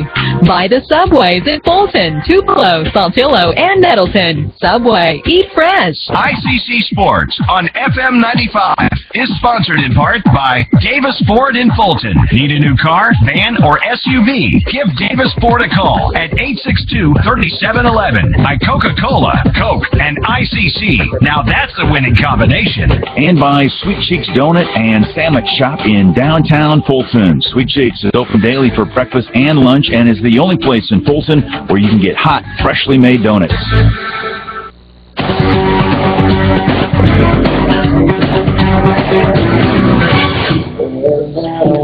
Welcome back to Roy Crescent Field here on the ICC Fulton campus. We're going to the 6th inning.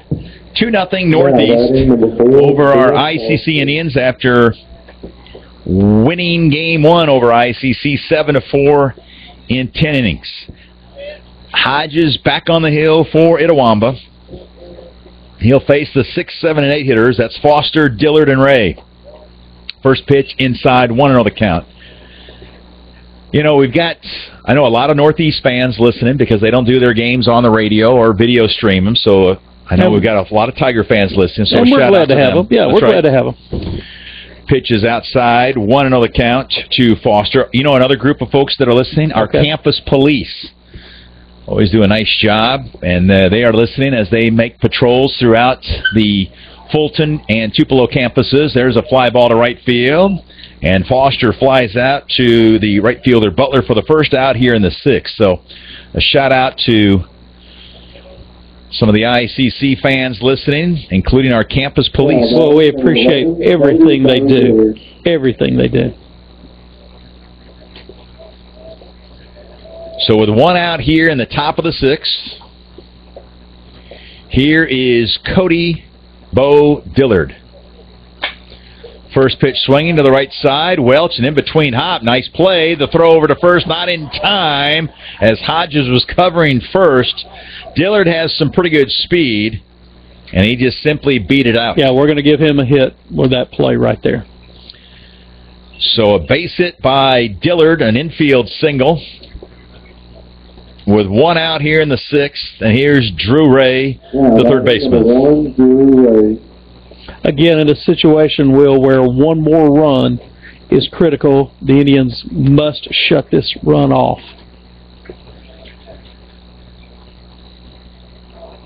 Let's see what the Indians can do here with Drew Ray, the third baseman. He was hit by a pitch and came in to score in the 2nd.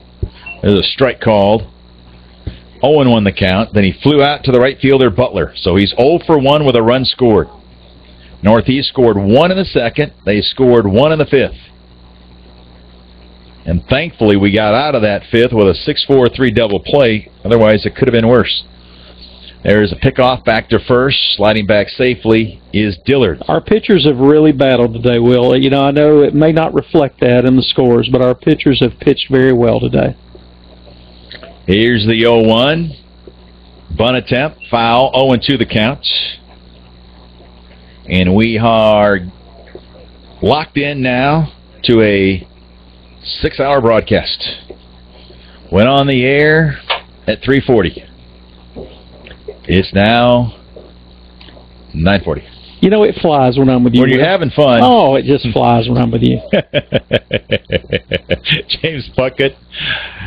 Will the thrill Colmar, 6 hours. I mean, what more do you want? That's right. I'd like to have a few more runs, and here's a liner down the right field line. It's slicing foul by Ray, and that helps. You do realize they could tie this thing at 2-2, and you and me will have more free baseball. Oh, yeah. I'd love that. I'm for it.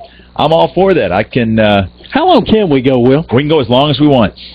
Long as we want. Ed Stanford says, whatever you need.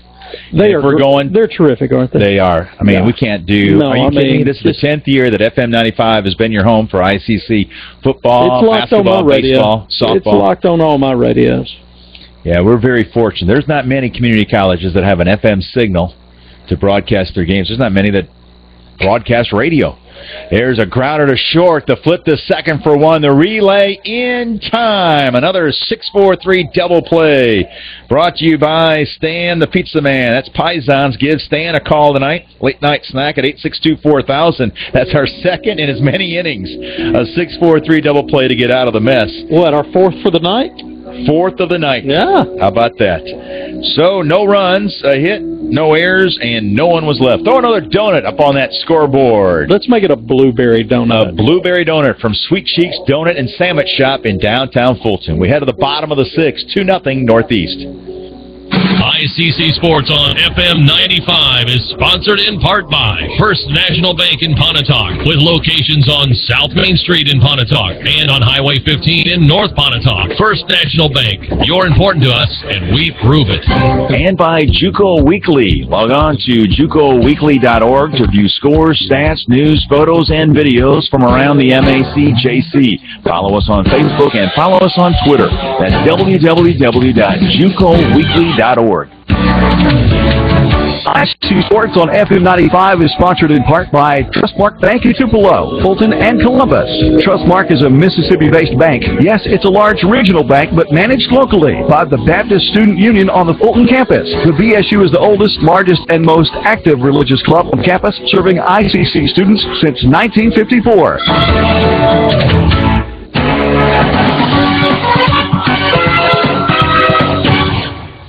We are heading to the bottom of the sixth. It is 2-0 Northeast in Game 2 after the Tigers knocked off our Indians in Game 1 in 10 innings, 7-4. We've got Welch, Brooks, and Butler, the 6, 7, and 8 hitters for ICC. If any of those reach, it'll be Bryce Williams getting that bat. And the first pitch, Welch, a bunt. Good idea, but right to the pitcher, and a sidearm by Gibson in time to get Welch for the first out. You know, not a bad idea, Will. Like you say, it's a leadoff attempt. He's also struck out twice today in the ball game. And again, the only bad thing, it was directly to the pitcher. Right. A few feet either way, might be a little different. Because both the first baseman and third baseman have been Very playing deep, very deep, yes. very deep. So a good idea, just not the execution that we were looking for. Right. So here's Nick Brooks. He's got a couple flyouts. He was robbed of a extra base hit by the left fielder Wood his first time up, and then he flew out to right field. That was that inning where we had runners at second and third. That was back in the fourth with nobody out, but that fly to right was in shallow right field, and we ended up stranding the runners in scoring position. And we had them with two on with nobody out. Here's the 1-0. Check swing. Well, it's the understatement. Excuse me, Will, I'm sorry. It is the understatement of the night to say that we just have not hit with runners in scoring position. We haven't. I think we left 7 on in the first game. We're pushing right at 10, maybe 8, 9, or 10. Well, we left the bases loaded twice, and we left runners at second and third another inning. So okay, we left 8 on. 8. So, you know, we're pressing that 15 mark, and, I mean, that's in a game like this where, runs are at a premium. 15 potential runs left out there. Tough. 2-1 the count to Brooks with Butler on deck. Low and outside. 3-1 the count. And at the same time, you're sympathetic when the coaches tell you, hey, look, we're not that far away. We're one hit away. We're one play away from turning this thing around. They're absolutely right. Here's the 3-1, and Brooks fouls it. Count is full now, 3-2. They're now in the bottom of the seventh. Adam Gore has been following this East Mississippi Delta doubleheader. And East Mississippi and Delta are tied at 5 in the bottom of the seventh in Game 2 after East Mississippi won Game 1. It's a battle of the top 2 teams starting the day in the north. Here's the 3-2 to Brooks. Ball 4, low and outside. So we got the tying runner coming to the plate with 1 out here in the bottom of the sixth, in the name of Gable Butler. Now batting number 3. And here comes Kent Ferris. Will we have a Predator Pest Control pitching change? Gibson has gone the whole way, and it looks like he is making a call. So we have our first Predator Pest Control pitching change of Game 2 for Northeast as Gibson goes 5 1/3. We're back in 60 seconds. We're in the bottom of the sixth. Northeast leads it 2-0. ICC Athletics on FM 95 Sports is brought to you in part by the National Guard. Always ready, always there, the National Guard. And by Pisons. Give Stan the Pizza Man a call at 862-4000. ICC Sports on FM 95 is sponsored in part by First American National Bank in Fulton, doing business the old-fashioned way. First American National Bank, with convenient locations all over Northeast Mississippi. By the Subways in Fulton, Tupelo, Saltillo, and Nettleton. Subway, eat fresh.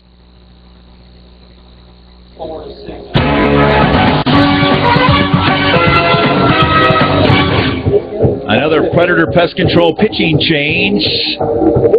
This time it's Evan Hickman, the ace reliever for the Tigers from Northeast. We're in the bottom of the 6th. ICC trails 2-0, and Hickman is in. And Evan Hickman, Chris, in that doubleheader up in Boonville last month, got a win in relief and got a save in relief in that doubleheader sweep of the Indians back last month. You know, Will, if you're going to make a run in the playoffs, to get to the playoffs, and then once you get there to make some noise, you've got to have that guy that can come off the bench for you and close. And his numbers indicate he's been very effective for the Tigers this year. So Gibson, trying to go 4-1 on the year, goes 5 1/3. Struck out 9 batters. Not bad for the kid from Kasu. No, and he struck out at least one Indian in every inning except this one, but he only faced 2 batters here in this inning. So after going 5 1/3, Kent Ferris looks toward Evan Hickman, and when you take a look at what Hickman has accomplished this year, we'll check the numbers on Hickman. Certainly, Will, in warming up, he has more velocity and more movement on the ball than the previous pitcher. How about his 12th appearance of the year? He is 3-0 with 6 saves and a 1.26 earned run average. So 11 appearances, and he has either 3 wins or 6 saves. That's very effective for a reliever. Hickman has gone 14 1/3 innings, given up 9 hits, 2 runs. They were both earned. Struck out 14, walked only 2. How about that strikeout to walks ratio? 1-to-1 ratio, outstanding. That's what coaches look for. Man, 1.26 earned run average. He has been nearly unhittable. Let's see if ICC can do some damage with Gable Butler. First pitch is low and outside, 1-0 count.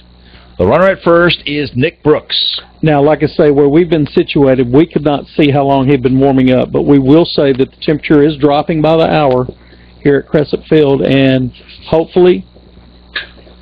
There's a fly ball to center field. It's hit deep. Still back on the warning track, right on the edge, maybe, or right before the edge of that warning track. That's a long way from here, is the center fielder, and he makes the catch, and that is Montgomery retiring Butler. He gave it a ride. Third well-hit ball by Gabe tonight, but right into the glove of a Northeast fielder. Get any kind of wind going out the center, that might have had a little bit of a chance, but very little wind here today at Roy Crescent Field. And with 2 outs here in the bottom of the 6th, Tigers leading the Indians 2-0. Here is the right-handed hitting Bryce Williams, the second baseman. Bryce was hit by a pitch his last time up, made it all the way to third. We had the bases loaded last inning. Did not get anybody in to score that time. We've left the bases loaded twice. We've left runners at second and third on in 1 inning. We got a runner at first is Nick Brooks with 2 outs in the bottom of the 6th. And there is a strike called to Bryce Williams. You know, Will, we see every team that rolls through here, and of course we go on the road and see many of the clubs there as well, see them play both places.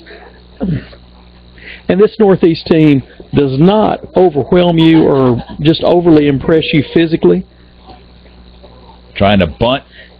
Bunting right through it, 0-2 the count. But they get it done, don't they? They're very gritty. They have good team speed.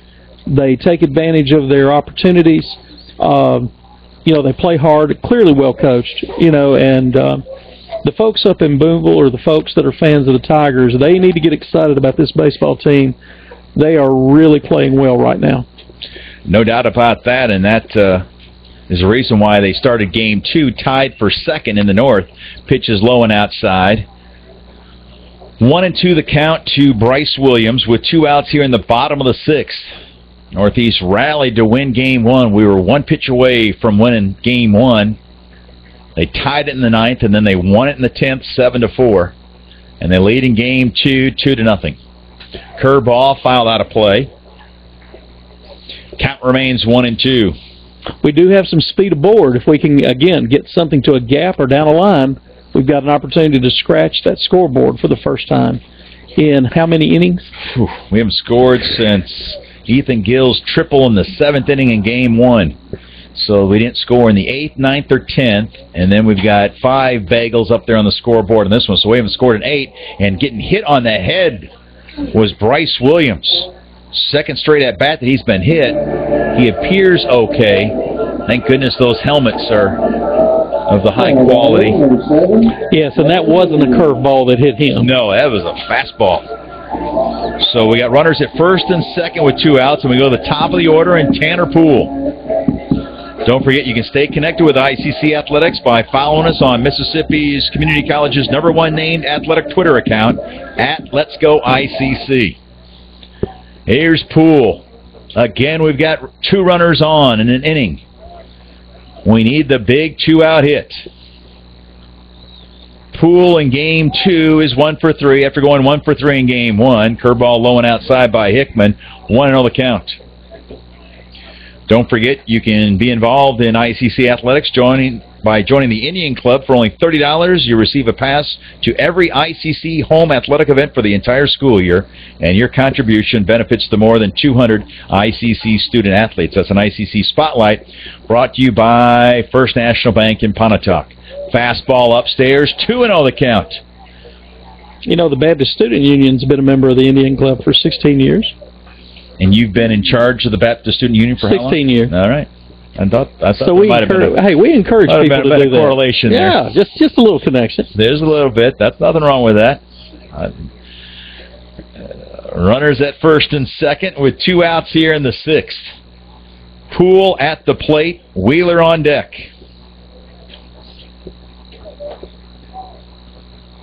That Indian Club is well spent money, let me tell you. No, it is. Yeah, definitely. Tax deductible, too. Here's the 2-0. Inside, 3-0 to Tanner Poole against the Northeast ace reliever, Evan Hickman. Clearly he's struggling, Will, and there's an opportunity here. We don't expect Tanner to move the bat on this pitch, though. Let's see what happens. 3-0 the count. Nick Brooks clapping at second. Trying to cheer on his teammate, Tanner Poole, at the plate. We got Wheeler on deck, Gill in the hole. But there's 2 outs. With a 2-0 lead by the Tigers. Fastball upstairs, and they're loaded. For the 3rd time in 6 innings, we've loaded the bases. And we are ready. And perhaps the most overdue man in the lineup coming to the plate. All right, Drew Wheeler, we're all ready for a fiesta. He's got the music. Should have the juices flowing. The bases are loaded. There's 2 outs here in the bottom of the 6th. 2-0 Northeast, but the Indians again knocking on the door. Can we finally get a run in? Wheeler at the plate. He walked his first time up, then was caught looking in the 3rd, and then a fly out to right. So he's 0 for 2 in this game, 0 for 4 in game 1 with a walk. So he's walked 2 times today. And let's see what Wheeler can do here. Curveball low and outside. Aleph saves a run as he blocked it. That's the 6th consecutive ball that he has thrown. We have not seen a strike in 6 pitches. It would surprise me if we see a bat moving until we see one, Will. Wheeler at the plate with Brooks at 3rd. Bryce Williams at 2nd. Fastball high and outside. 2-0 the count, and Tanner Poole is at 1st. No action in the Northeast bullpen, Will. This is their ace reliever, Kent Ferris. He's had a huge year. But right now, we've got the bases loaded on him with Wheeler at the plate and a 2-0 count. And he swings and pops one up. Get out of play as it goes down the third base line, and yes, it will drift out of play. Surprised to see the swing, but the pitch was a strike. Would have been a strike, would have been a called strike, but again, we were surprised to see the bat moving. 2-1 the count with 2 outs. Brooks at third. Williams at second. Poole at first. 2-0 Tigers, bottom of the 6th. Let's see what Wheeler will do. A ground ball hit to short, bobbled a bit, but the flip over to second, and we've done it again. We've left the bases loaded for the 3rd time in 6 innings.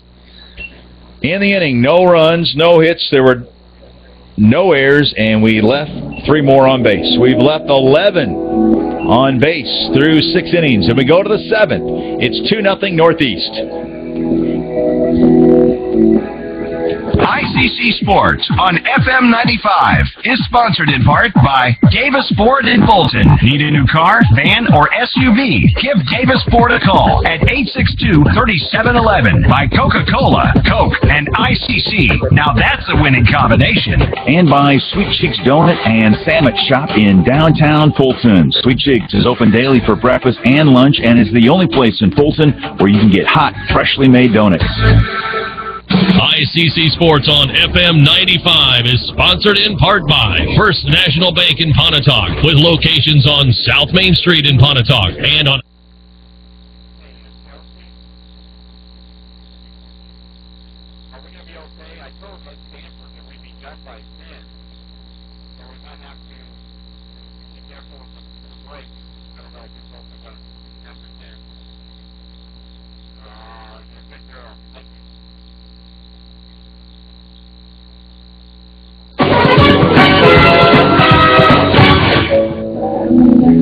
Well, Chris, we go to the top of the 7th.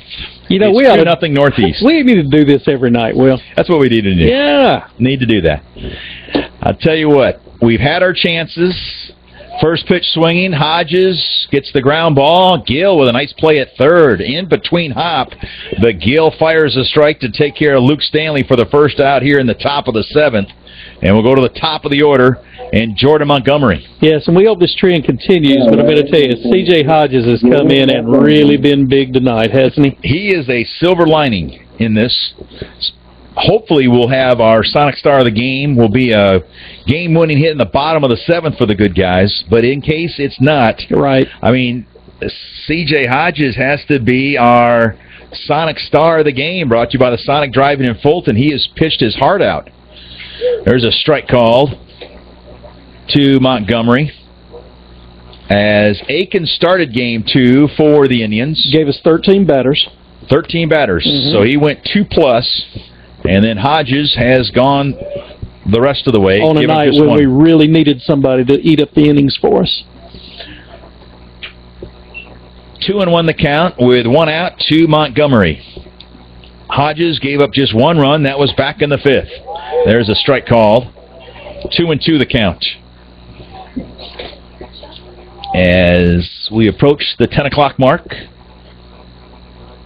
East Mississippi has won game 2 over Delta 6-5.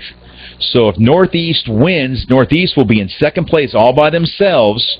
East Mississippi increases its lead. They'll be now 11-3, I believe. That's a Trustmark Bank scoreboard update as they win 2 against Delta today. There's a grounder foul.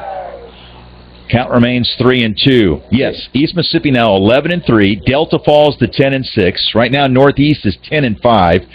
Northwest was idle today. They're at 8-6.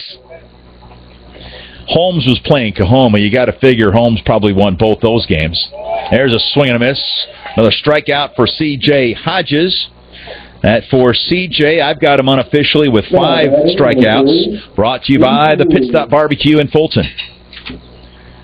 So Holmes would go to 7-7 if they won both games against Coahoma.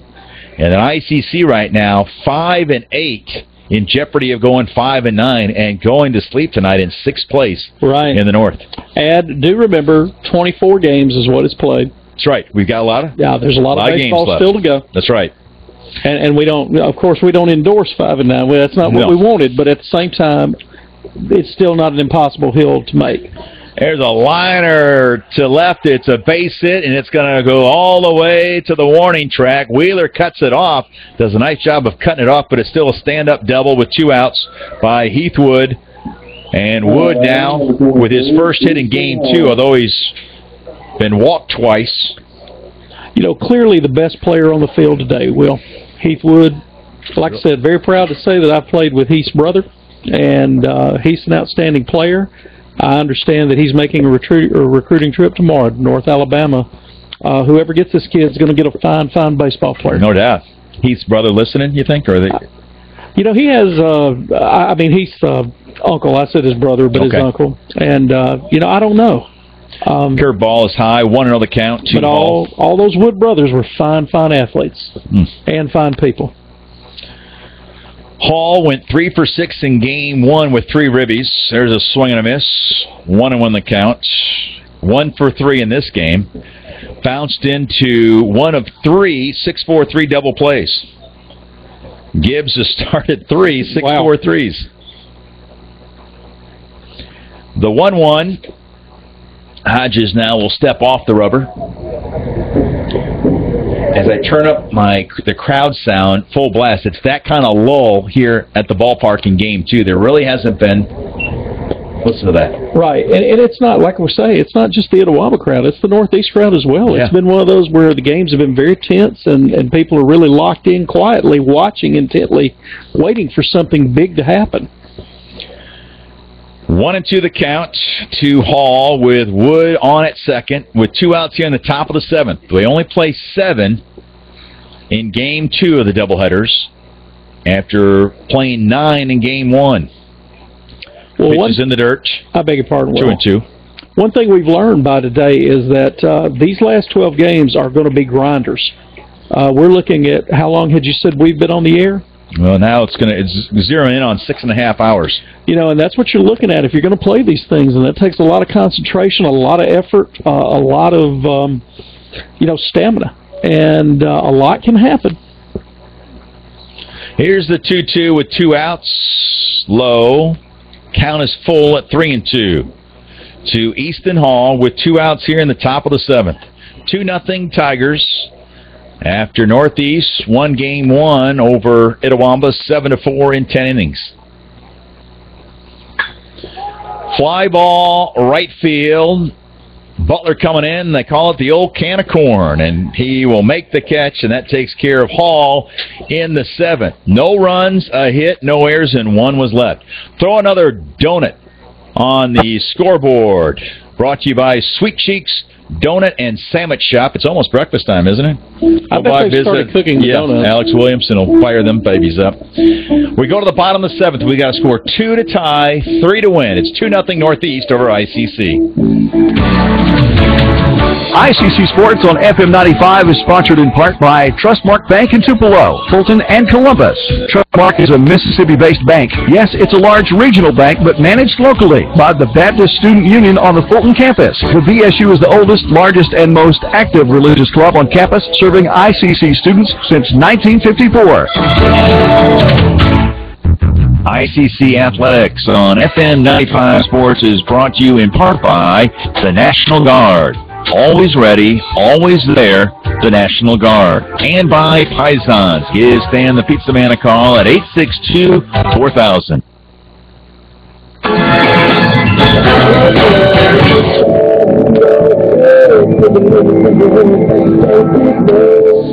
All right, we head to the bottom of the 7th along Chris Pearls. I'm Will Kohlmeyer. Chelsea Harlow staying up late tonight on a school night. The honor student from Amory High School is our studio engineer at FM 95 Studios. James Puckett. Has anybody checked on James lately? Yeah, he's still down there. He's our photographer for our Let's Go ICC athletic website. He's another one of those Morville troopers. We got Morville everywhere. We got Logan Whitworth to our left. We got James Puckett out there. There's troopers everywhere. We're going to be troopers in the bottom of the 7th. Do you think? Are we going to score 2 to tie and 3 to, or maybe 3 to win? All I know is I love everybody from Morville. There have been some good folks through the years. Man, they're great people in Morville. Terrific. Here's Ethan Gill to start off this bottom of the 7th against Hickman. First pitch is high, 1-0 the count to Gill. You've got Hayden Williams on deck, Luke Gibbs in the hole, and if any of those three reach, which I think they will, Austin Welch will get an at-bat. There's a strike called, 1-1 the count. You know, if you're in the Northeast dugout, Will, and you send this man out to close for you today, you're just telling him, hey, do not walk anybody, throw it right down the middle of the plate. Let's see how far they can hit it. And that's right now what he's doing. Throwing curveballs to Gill, 2 beauties, and it's now 1-2 the count. Hickman staring in. Curveball, this one's high. 2-2 the count. 2-0 Tigers, bottom of the 7th. This is how you want to face Ethan Gill if you're Northeast with nobody on base. If he hits the ball to Iuka, it's still 2-1 Northeast. That's right. Gill is 0 for 2 in this game with a walk. In fact, Gill is the last Indian to drive in a run. That was back in the 7th inning in Game 1 with that RBI triple to left. He also was hit by a pitch and walked in Game 1. 3-2 the count to Gill. He has battled all day and all night. The 3-2 from Hickman to Gill. Ball 4 outside, and Ethan Gill continues to get on base. That guy is an on-base machine. You know, he did strike out one time tonight, Will, on high heat, but you know, when you consider the amount of at-bats that he gets and how he is pitched by opposing teams, he has outstanding discipline at the plate. At .524 on-base percentage continues to climb, and you know, the way they're pitching Ethan Gill, it reminds me of the way opponents used to pitch another former Pontotoc Warrior, Dustin Lund. Remember when he hit all those home runs 4 or 5 years ago? The word got out, and I mean, he didn't get a pitch the second half of the season. Dustin had as good a single season from a power standpoint as we've ever seen around here. He and Reed Hawkins, catcher from Tupelo. That's right. 0-1 the count, and I remember Dustin, he always had to have a Paisan's large pizza before every game, which made it kind of tough on the road, but he still was able to work it out with Stan the Pizza Man. And it worked. He was popping home runs left and right, and then the word got out, and nobody gave him a pitch to hit in the second half of the season. No, he didn't. 1-1 the count. Pitches low and outside to Hayden Williams. He's reached base twice in this game. He struck out his first time, then he got a base hit to lead off the 4th, was stranded at the third, then walked in the 5th.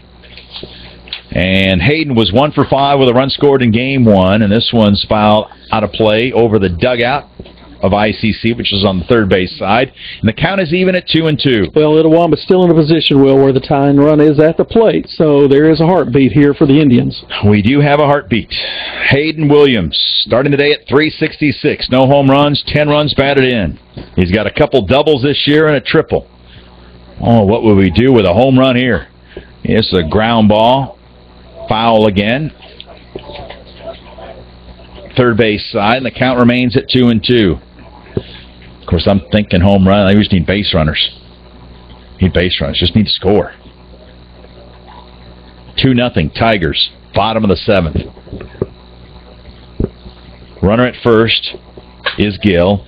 Smashed down the third base line, about a foot foul. Northeast has chosen to play the lines right now and to stop that double, and they're willing to give the single to a sharp ground ball if Itawamba can drive one through the hole.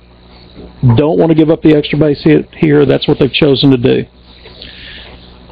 We've got the Dr. Mark Aiken Veterinary Services postgame report coming up right after this one is over. Curveball, check swing. Did Hayden Williams? No, he did not commit. And I think that's a good call. I understand Northeast wanting that call. I think that's a good call. 3-2 the count now to Hayden Williams. The runner at first is Gill. There are nobody out here in the bottom of the 7th. Rick Collier at third base, the coach. Justin Bryant coaching at first for the Red and Blue. Hickman's pitch. Ball 4, and he's walked the first 2 runners. The first 2 batters here in the bottom of the 7th, and let's make them pay. Clearly, this is out of character for what his performance has been this year, and when you have a guy who's not on his best game, you better make him pay. Hickman has been lights out in his first 11 appearances. We talked about his 6 saves and a 3-0 record. And what was that, a 1.26 earned run average? Strikeout ratio of 1 per inning. Let's see what Luke Gibbs can do here. And Hickman steps off the rubber maybe to see if Gibbs was bunting. I remember last time in a similar situation earlier this year, we had runners at first and second, and Gibbs golfed one out of here over the right center field wall. Ooh, I think that would bring some life to the place if it happened right here. Would I love to make that call. Gibbs now showing bunt, pulls the trigger back, and it's 1-0. Gill took a big lead at second, too. So Gill is your runner at second. Hayden Williams at first. Nobody out. And Rick Collier had Luke Gibbs trying to bunt on the first pitch. Gibbs squares around, and he bunts this one foul. And the count is even at 1-1 to the reverse transfer from Ole Miss, Luke Gibbs. Rick Collier playing to put 2 runners in scoring position with 1 out and take his chances. And get his chances with Austin Welch and Nick Brooks coming up. And, of course, that also hurts with all these injuries for ICC. It really doesn't allow much pinch hitting. There's really nobody on the bench. Very little maneuver with at this point. Here's the 1-1 to Gibbs. Again, he is showing bunt, and this time a beautiful bunt. Hickman has only 1 play and just gets Gibbs by a step at first. So a sacrifice brought to you by the Baptist Student Union. That's Chris Burrows, the man to my right. He's been in charge since 1996. So Will, Itawamba choosing to play the percentages here in the bottom of the 7th. Well, Rick Collier's thinking surely at some point we're going to get a big 2-out hit or even a 1-out hit, and now the home plate umpire is talking with the northeast dugout. And now Richie Harrelson's going to run out and talk to his pitcher. Let's take a 30-second timeout. Bottom of the 7th. Indians have something brewing. It's 2-0 Tigers. 1 out. ICC Sports on FM 95 is sponsored in part by First American National Bank in Fulton, doing business the old-fashioned way. First American National Bank, with convenient locations all over Northeast Mississippi. By the Subways in Fulton, Tupelo, Saltillo, and Nettleton. Subway, eat fresh.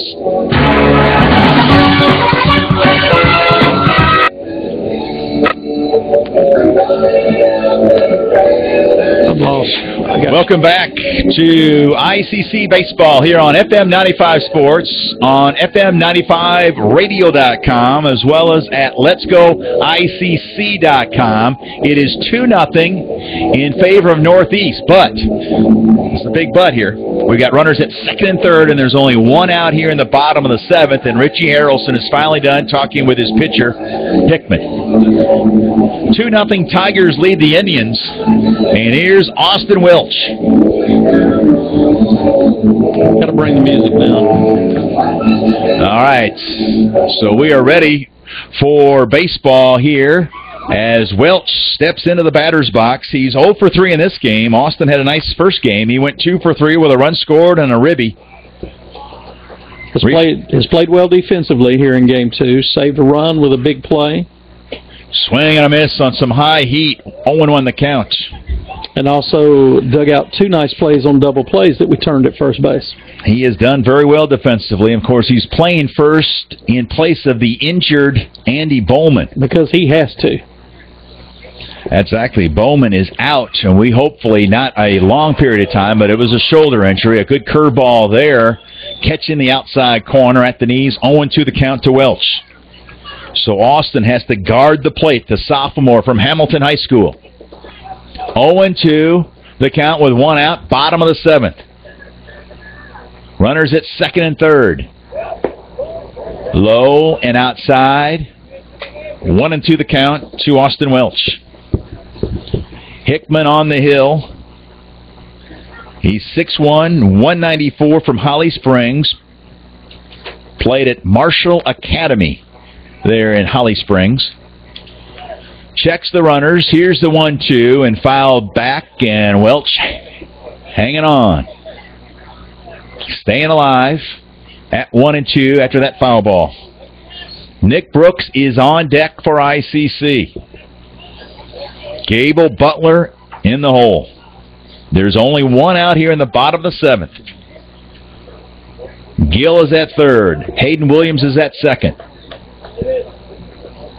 The 1-2. Curveball is high, and they asked if Welch did commit. I didn't think he came close to committing. You know, I didn't think he came close to committing, but I thought the ball was in the strike zone. Yes. Yeah, I thought the ball was a strike. They appealed, and now the count is even at 2-2. My guess is Austin's going to be pulling the trigger if it's anywhere close now. Yeah, he pulled back quickly to see if that was going to be a called strike. Here's the 2-2 to Austin Welch. Foul down the right field line. Just barely getting out of play. He's battling at the plate to get down 0-2. He's back to 2-2, and he's fouled off 2 pitches that were very tough pitches to foul off. Welch has an opportunity to be a hero for Itawamba here in the bottom of the 7th. We only play 7 in Game 2 after you play 9 in Game 1. Here's the 2-2. Popped him up down the right field line in foul territory, and making an over-the-shoulder catch, bobbled it a couple times, was Easton Hall. But it wasn't far enough for Gill to tag at third down the right field line. No, it wasn't, and he stayed with the ball. To his credit, he juggled it, but he managed to keep it from hitting the ground. A big out for the Tigers. 2 outs in the bottom of the 7th. Still 2-0. And here's Nick Brooks. He's the winning run. If we he can, sure is. Runners at second and third with 2 outs. Northeast has chosen to play deep again. A bunt would load the bases easily. That first pitch was low and outside. Nice backhand by Aliff, and in fact Hickman did the sign of the cross after that pitch. He was thankful that didn't get past Aliff. Aliff made a nice play to save a run. 1-0 the count to Brooks. Sharp grounder. Oh, a diving play by Stanley. His throw is not in time. It gets past the first baseman, and 1 run will score, but it wasn't far enough for the runner at second, Williams, to score. So how about an infield single by Brooks? It was a diving play by the shortstop, Stanley. He got up, and it was a bang-bang play at first. Can we give him an infield single? I think we have to give him an infield single. I think he had the plate beat. I think he did too. The ball. So we've got runners at first and third, and finally I can say ICC has scored a run. Now we got to get greedy, and we have to get 1 more here to keep this game alive. And it's Gable Butler at the plate. So that base hit, an infield hit by Brooks, just the 3rd hit of the game for ICC, and it's 2-1 now. Within inches, though, Will, of going into center field and tying the game. Oh, you're talking about a big-time play by Stanley at short. Outstanding play by Stanley. Pitches a called strike, just catching the corner. 0-1 the count to Butler. He's 0 for 3 in Game 2 with a couple strikeouts and a fly ball to center field. Runners at the corners. Curveball and a beauty, and it's 0-2. You're right. That was, boy, I tell you what, just a game of inches. It is. If Stanley doesn't make that big-time play, it's 2-2 right now. Because Williams has good speed. He would have scored from second with 2 outs. Now, with an 0-2 count, Butler swings and misses. Strike 3. And ICC has been swept by Northeast. In the 7th, at least we went down with a fight. We scored a run on a hit. There were no errors, and 2 were left. And Northeast wins it as we begin our Dr. Mark Aiken Veterinary Services postgame report by the score of 2-1. How about a game summary, Chris, brought to you by Weatherall Printing? Both teams pitched brilliantly, Will, in terms of it wasn't overpowering, but they got the outs that they had to get. And, you know, Itawamba had, for the night, 15 runners left on the bases, a lot of potential runs that did not get knocked in. But you can't constantly say, hey, it was us. You got to give the team that wins credit. And Northeast has accomplished something that's never been done in their school history, and that is sweep Itawamba in a season series in baseball during the regular season. And there have been a lot of years, you know, when the folks in black and gold have had to cross the field and shake our hands and say congratulations to us. And, you know, we're going to be big about this and shake their hands as we're doing right now and say, hey, guys, congratulations. Y'all played 4 great games. We hope maybe we'll see you later down the road in postseason. And that will be our game summary brought to you by Weatherall Printing.